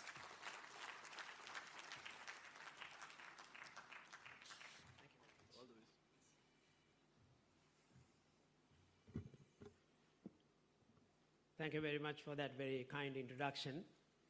And in fact, when I was at Richmond College Gaol, Padmajit was the head prefect in my school. And so we have a long-standing connection as well. Engineer Associate Professor Badrani Thoradeniya, the President of the IIESL, the members of the board, President of the Institution of Engineers Sri Lanka, Professor Ranjit Disanayake, and other members of the IESL, past President of the IIESL, all the members, delegates from Nepal, India, and Bangladesh, distinguished invitees, awards winners, ladies and gentlemen. It is an honor and indeed a privilege for me to be here and to have been invited as a chief guest at this 46th annual session's inauguration of the IIESL. And thank you, Engineer Associate Professor Badrani Thoradeniya, for this kind invitation. We all know that annual sessions or annual session inauguration of any professional body is a flagship event. And it is an event, as we know, that we collect all our members, we meet from regional centers, overseas centers, and even foreign delegates, and reflect our past performance, probably talked about our issues, and also celebrate our achievements as we have already given and identified the members. And also now I understood one other important thing, that the President select the chief guest strategically to communicate certain messages and what the chief guest should really address as well. So I think that is another objective of the annual sessions inaugurations, and thank you. And it of course goes with host of other activities, your technical sessions. In the year, of course, you plan your INCO exhibition and many other fellowship events, get-togethers, all that as well. And by looking at the progress of the IIESL, I'm very impressed with your role played as a professional body of the engineering diplomates in facilitating the holders of the national diploma qualifications and the qualifications or similar to that, transforming them as incorporated engineers of your institution and of course serve in the country. And we have understood and saw the contribution that they play in the industries that we have in our economy. We also noted the array of services that you extend to enhance their knowledge, their skills, competence, addressing their professional and even personal needs of your members as well. And these professionals, as we just saw, play an enormously vital role in the manufacturing industry, in the construction, in the service industries, and in transforming our economy, as we just mentioned, at various levels, as we know, the mid-career engineering level as engineers, engineering managers, topmost leaders, entrepreneurs, and even academics, as we all know. Starting with your humble beginning as all Ceylon engineering diplomates in 1977, incorporating it as an Institute of Engineering Diplomates in 1992, and positioning as Institution of Incorporated Engineers in 2000, currently having about 12,500 in 11 engineering and technology fields, IIESL has grown steadfast as a formidable professional body in Sri Lanka. So let me extend my warmest congratulations to the IIESL, its leadership, successive leadership, all the membership, the contribution that you have made in transforming your institution to such a professional body. On this special day of you celebrating or inaugurating your 46th annual sessions, I was in fact wondering what I should tell to the IIESL leadership and its members.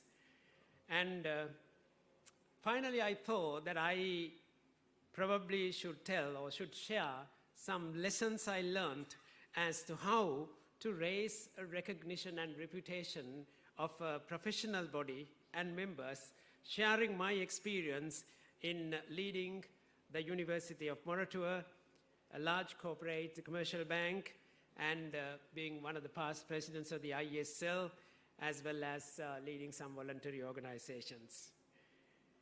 I just identified that, in fact, President just mentioned that the problems and issues and the misunderstanding, the communications and all that, that these kind of institutions had or having.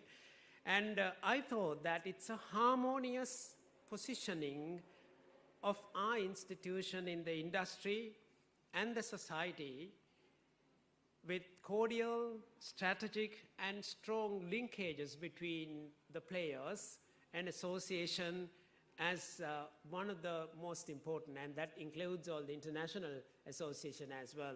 Positioning ourselves in this network of all the players and institutions in a cordial and a strategic and collaborative way, so that each player will understand their role and everybody will understand their own scope of activities and competencies or roles that they need to play. And I consider that as one of the most important things. And I'm so happy to note that more and more cordial relationships are being built. And this includes not only the professional bodies like Institution of Engineers Sri Lanka, but all the other related institutions and stakeholders like academic institutions, regulatory bodies, even finance, any institutions and similar bodies both in Sri Lanka and in other parts of the world as well. And this is very, very important. And so the IIESL will be a strong player in this ecosystem of the stakeholders and institutions. And we need to identify where we are and what's our role, how we have been positioned, what kind of relationship that we need to have with these kind of institutions, and to what extent that we need to have these linkages between these institutions. So that's one thing that I noted. In order to perform better, we need to have these kind of linkages, and together as a network, we achieve quite a lot, rather than, as you indicate, that we work within our silos, as you correctly identified. The second lesson that I learned as well, and of course we have understood that, aligning our members, our educational qualifications, professional competencies, attributes of the diplomates, and the standards of the practitioners to standards, the benchmarks, and the international framework. And that is to ensure, as we heard from the foreign delegates as well, we need to really align our educational programs to the global developments and also the global ways of identifying our educational needs, different attributes that we talked about. And we have various codes internationally practiced, the IESL Washington Code, Sydney Code, Dublin Code. And these codes very clearly defined the kind of qualities, attributes that we need to have, the kind of knowledge that we expect from an engineer, from a diplomat, from an incorporated engineer.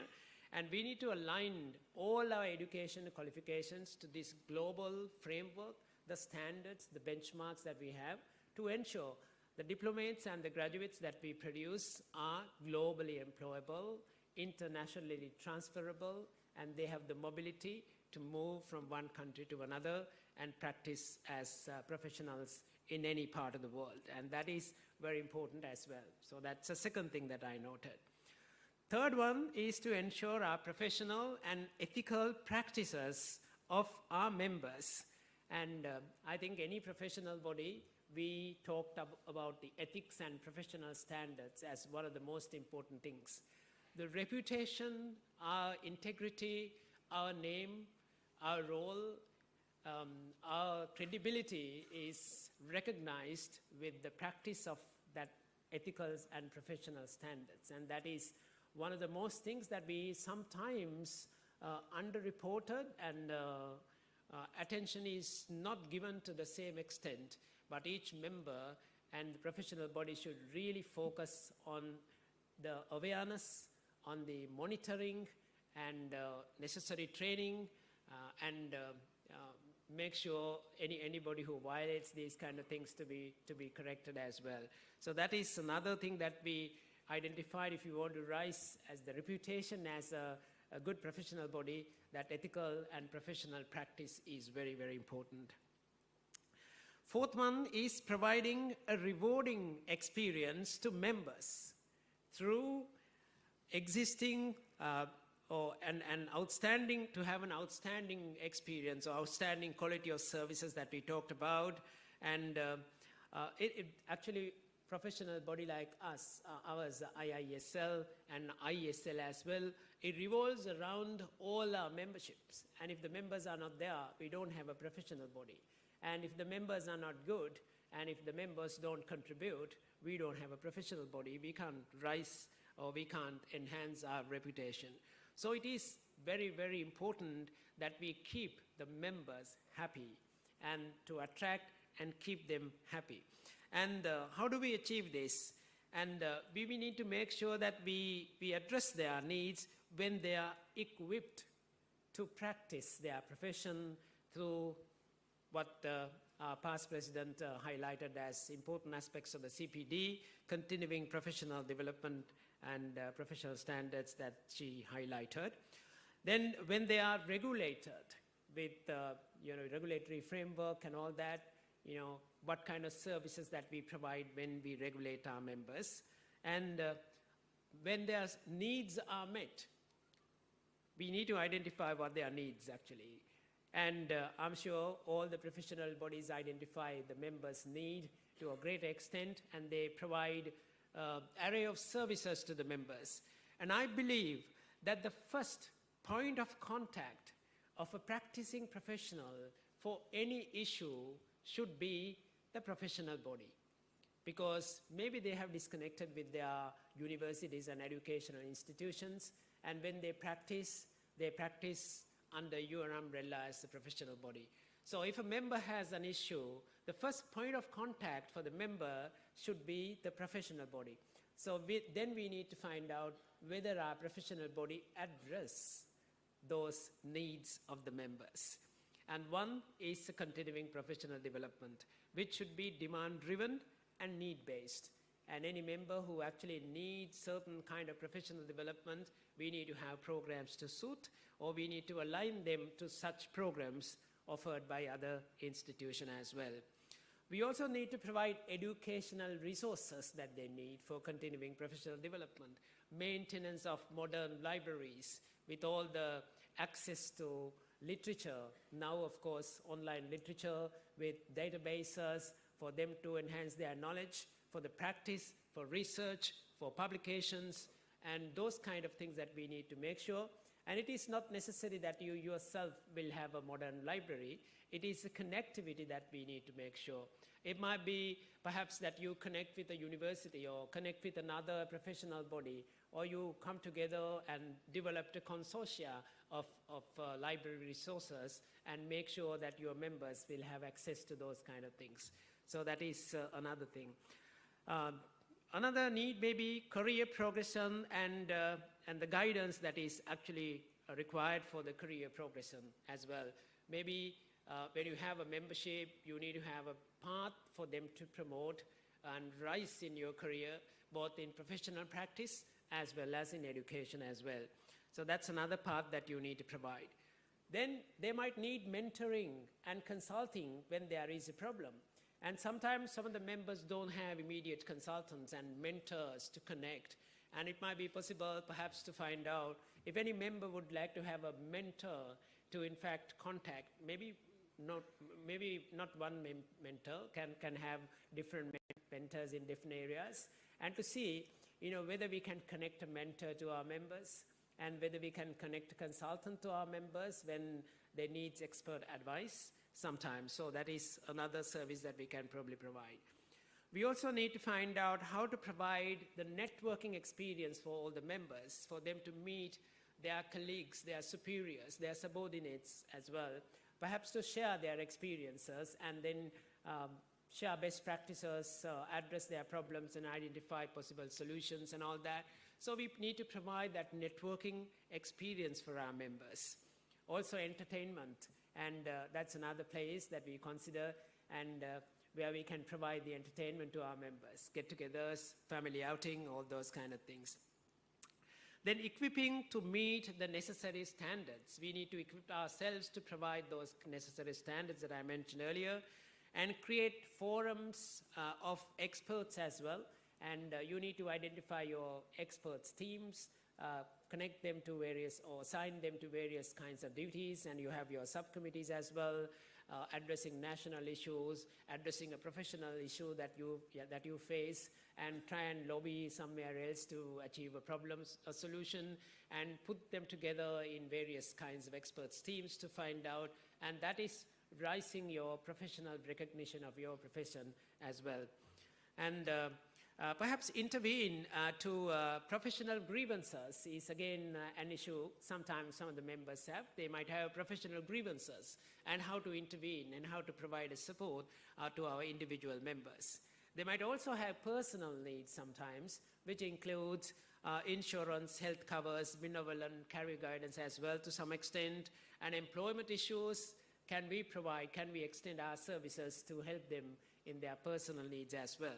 And we need to outreach from our normal silos to provide these kind of services. And I believe that if we provide these kind of services to attract members, obviously the professional body will rise in their demand, their attractiveness, and the reputation as well. Then the fifth one I was thinking, the institutional leadership. And of course, lots of our success depends on the leadership that we provide by the institution. And the current leadership, the successive leadership of the institutions, the council, and in that, I have realized that we must work as a team, and we should not really divide ourselves within our own professional body as members. Then we actually give different signals to different players, different signals to policymakers, and these kind of different signals don't really work to our standards. And therefore, we can argue anything inside, but when we go out, we need to go out with one voice, one message. We can have differences of opinion, so which means that we should never play to our own agendas. We should play to the majority. We should play to the needs of the nation and needs of our country, needs of our economy, and so on. So if you do that, I think certainly everybody will love that institution. When the institutions and the governance is actually divided, and there is a problem always. So we need to make sure that we unite and we always have a consensus view in our decision making and in communicating those kind of decisions. And I have noted that the IIESL is actually providing lots of these services to the members, and I was thinking that how can we provide these services in a better, go to the next level of quality of services? So can we really broad-base our services to the gaps that we have identified as well? So maybe the Council of the IIESL will perhaps look at to see whether how to provide these kind of extended services to our members, so that the members will be so happy about the performance of the IIESL.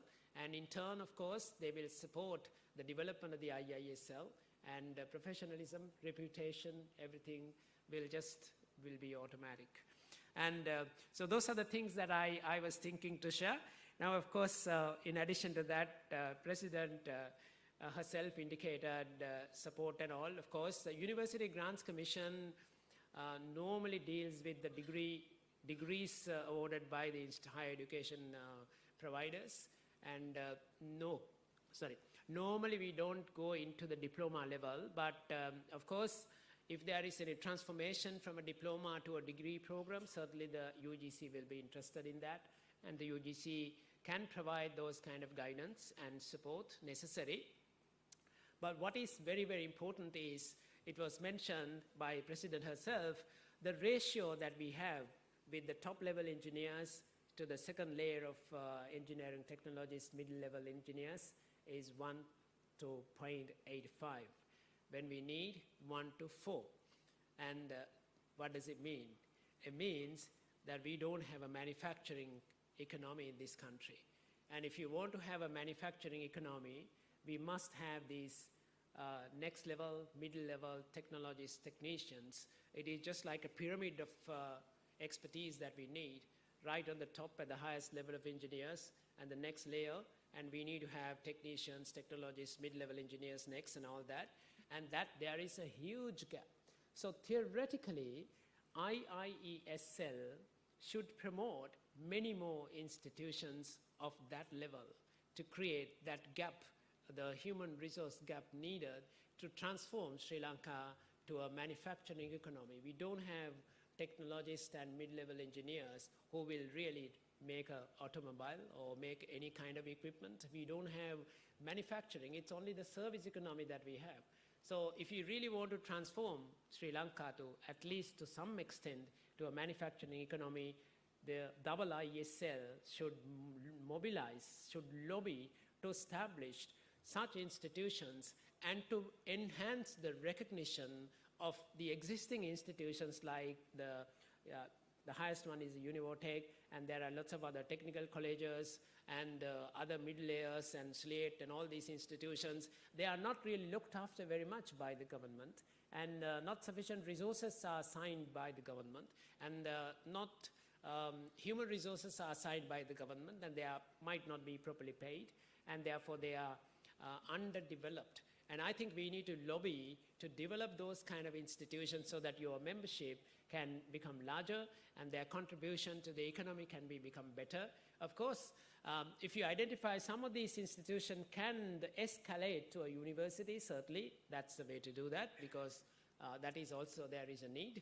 And, but please concentrate to that middle layer where we have a real gap in our system, and that is being addressed at the new educational reforms that are there as well, new O-level, A-level curriculum that is being reformed as well, and to see how best we can provide these kind of services. So let's see how this future holds for us as well.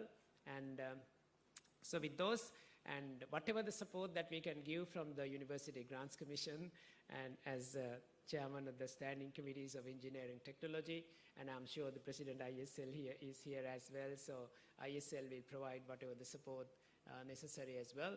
And finally, let me take this opportunity to wish all the members of the IIESL all the very best, that all of you have the strength, courage, perseverance, and ability to perform outstandingly well and to become outstanding mid-level professionals of our country, supporting your own career advancements and economy of our country. And similarly, let me wish the IIESL for you to reach greater heights and great reputation with all your initiatives that you have taken. All the very best. Thank you.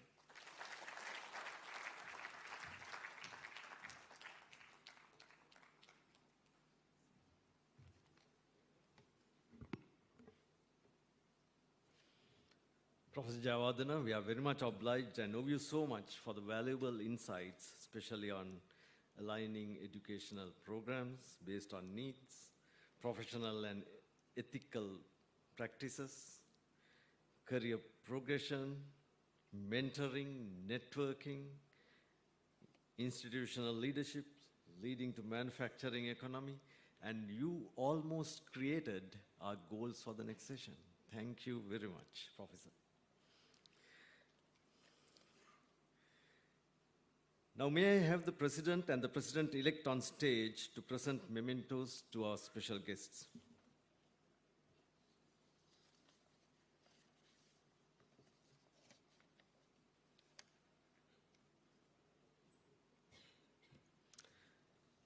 Now I would like to call upon the delegates from Bangladesh to receive the token.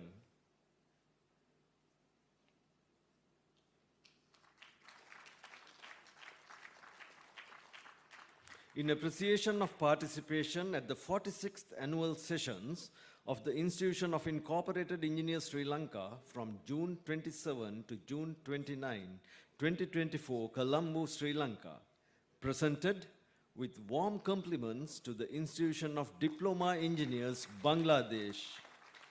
They deserve a resounding applause.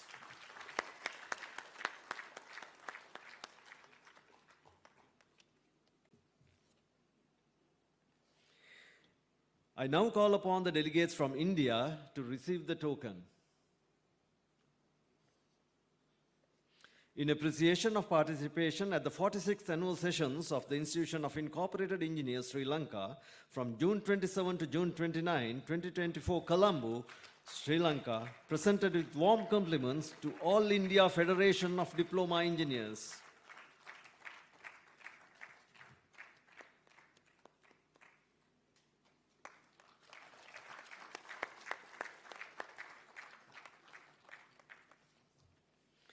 The delegates from Nepal, please come on stage to receive the token.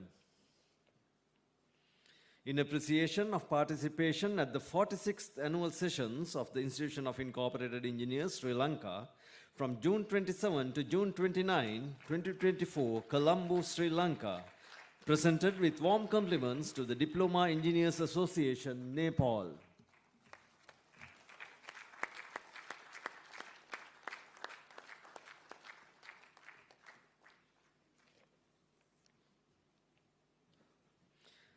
Now, I have the honor of inviting our chief guest, Senior Professor Ananda Jayawardena, to receive the token of appreciation. Presented with warm compliments to the Senior Professor Ananda Jayawardena in appreciation of his presence as the chief guest at the 46th annual sessions of the Institution of Incorporated Engineers Sri Lanka, 29 June 2024, Bandaranaike Memorial International Conference Hall, Colombo. Thank you, presentation team. Now, on a very special request by the representatives of the counterpart institutions in Bangladesh, India, and Nepal, I hereby allocate a moment for you to honor our chief guest, President and President-elect, in your own inimitable style and culture. Delegates from Bangladesh, India, and Nepal, it's your time. Let me help the esteemed overseas delegates by inviting the chief guest, Senior Professor Ananda Jayawardena, President of IIESL, Associate Professor Bhadrani Thoradeni, and President-elect Engineer Chulabe Sampath Bandara on stage to receive their tribute.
Please stay for another photograph.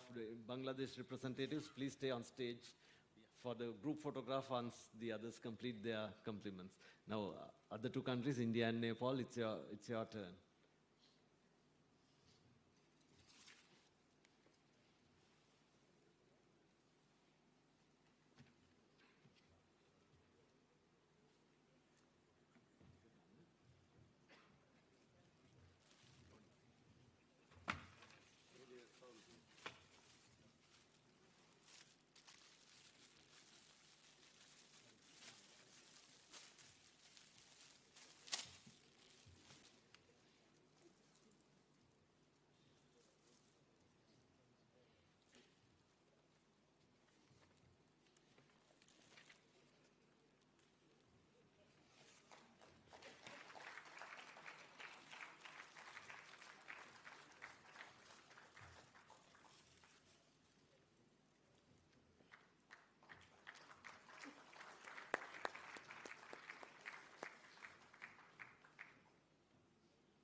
You wait for the group photograph with all the delegates. No. Now let the Indian delegates do the honors.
Come, Swami.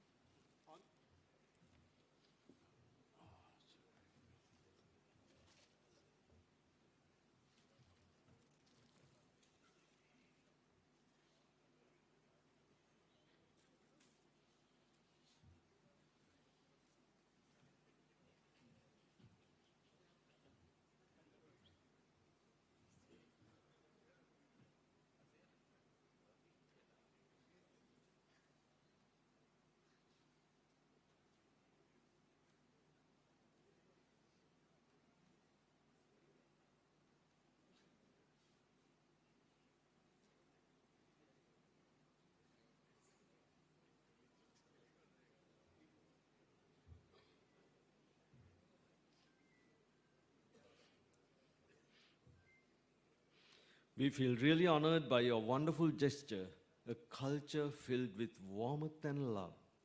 The representatives of the engineering institutions of our region, we salute you for bridging, binding, and adding value to the United Forum and deserve a resounding applause.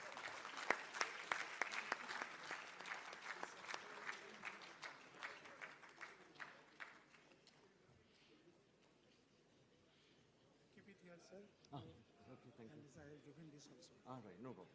Yeah.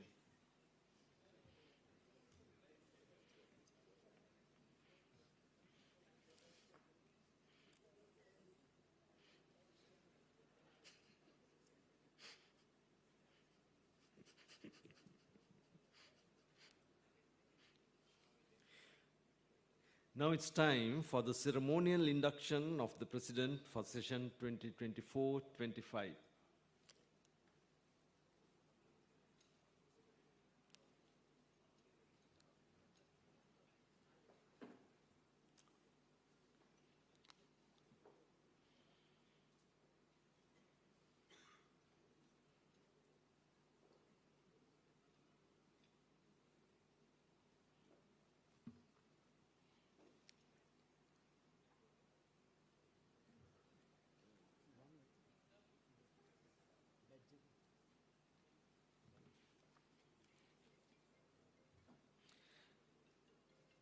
The incoming president for the session 2024-25 was elected at the last annual general meeting in 2023 as president-elect for this session 2023-24 ending today, and is expected to be announced and inducted officially at the next session of the annual general meeting immediately after this ceremonial session. However, to symbolize the induction ceremonially, I would like to have the outgoing President, Engineer Associate Professor Bhadrani Thoradini on stage to perform the honors of handing over the reins. Engineer Sampath Bandaralagi Gamagidra Chulabe Pietissa Sampath Bandara, the current President-elect, destined to be the President of the Institution of Incorporated Engineers Sri Lanka, please come up on stage to symbolize the transfer of leadership.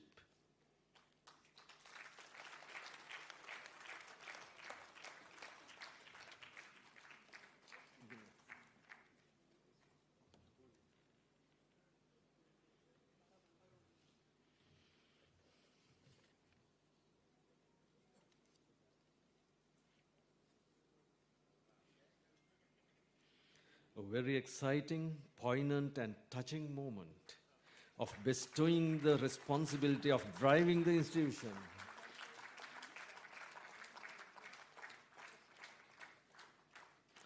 I, on behalf of the entire membership of the institution, incline, pray, and yearn for the best in you as the incoming president of the Institution of Incorporated Engineers, Sri Lanka. Thank you, Engineer Associate Professor Bhadrani Thoradini, for the smooth transfer of leadership. Thank you.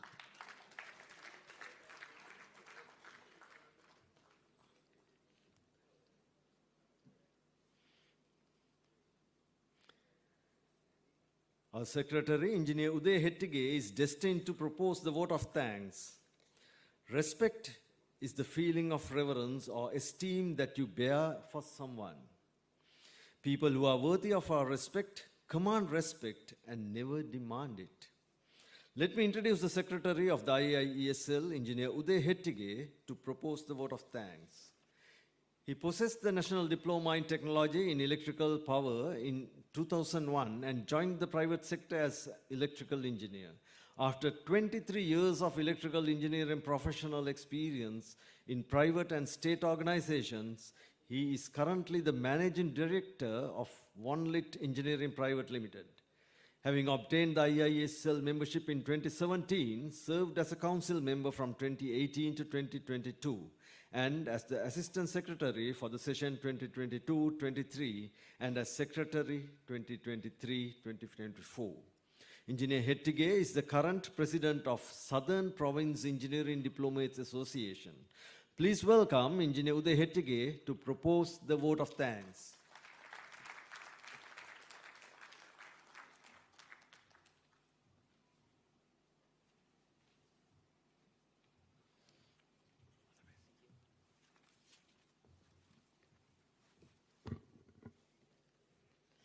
honorable chief guest, special guests, special invitees, Madam President, past presidents, Board of Trustees, council members, ladies and gentlemen.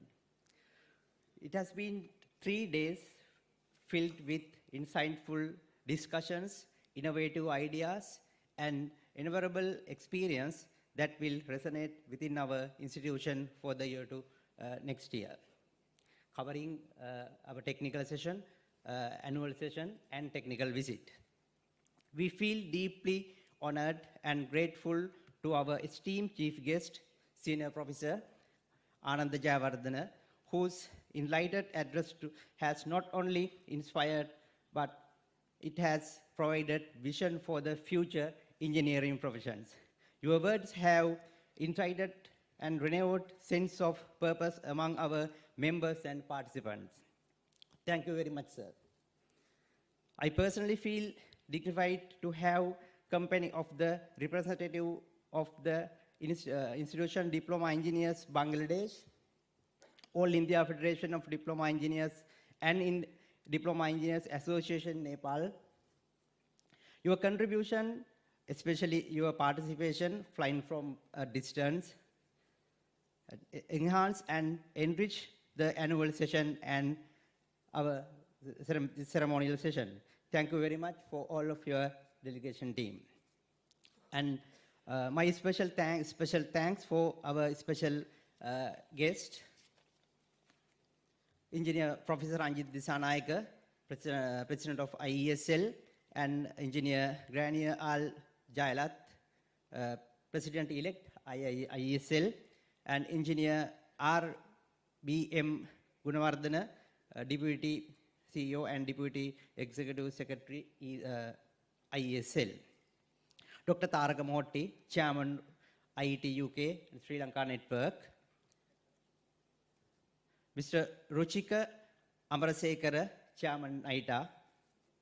And Major General, retired, S.K. Kirimana Karsu, Director, ITUM.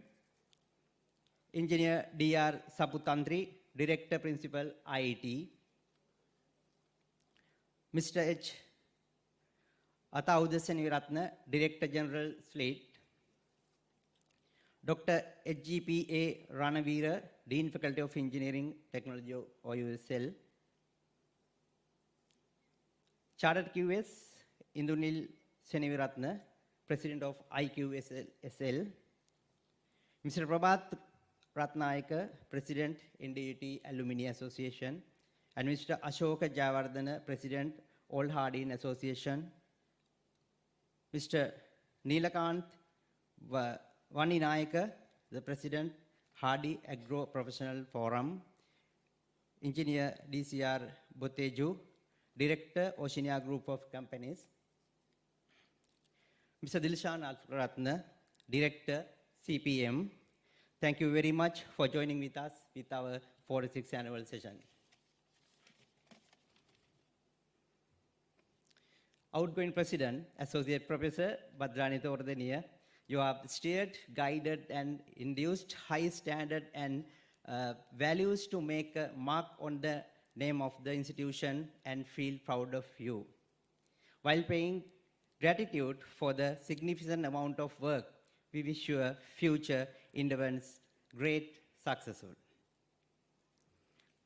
I acknowledge and praise our keynote speaker, IPP, Madam Pushpa Jinadasa, for sharing her expertise and perspective on various facets on engineering and technology.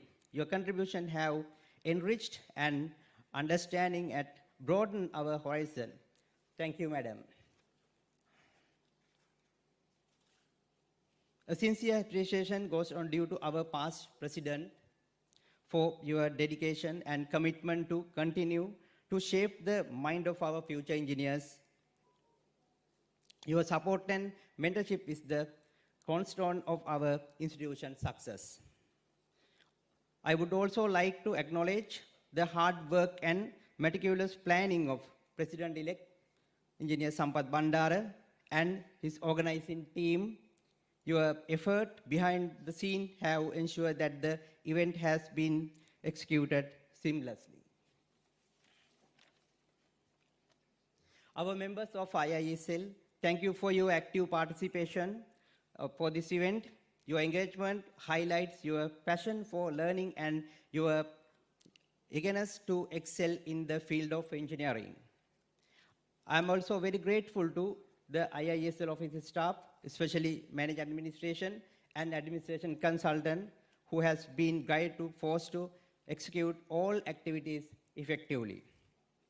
I would like to express sincere thanks for the printing, advertising, and the performing arts team and audio-video providers and all other technical and services provided at the event for their excellent service.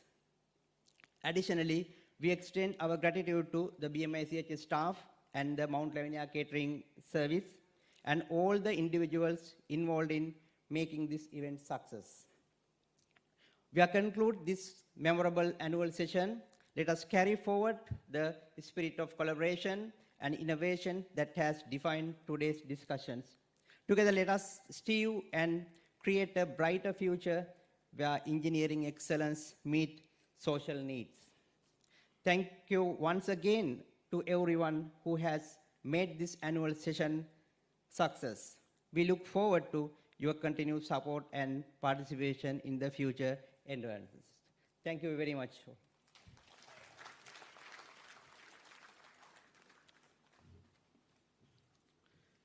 Thank you, Engineer Uday. You didn't mention your name in the list of the people who should be appreciated. And it's my turn to appreciate your hard work during this entire session for coordinating all the work effectively and efficiently. Thank you very much, Engineer Uday, for all what you have done for the Engineering Institution of Incorporated Engineers.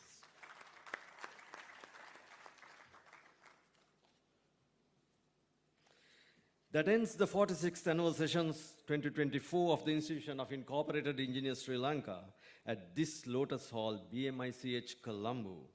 I, on behalf of the President of the Institution of Incorporated Engineers Sri Lanka, declare the ceremonial session concluded and adjourn until the next session of the Annual General Meeting of Members. President and the Council of Management will escort the dignitaries for the refreshments, and members are kindly requested to remain in the hall until they leave. Refreshments for members are served in the lobby, and after partaking the refreshments, kindly request the members to join the annual general meeting sharp at 5:15. Thank you.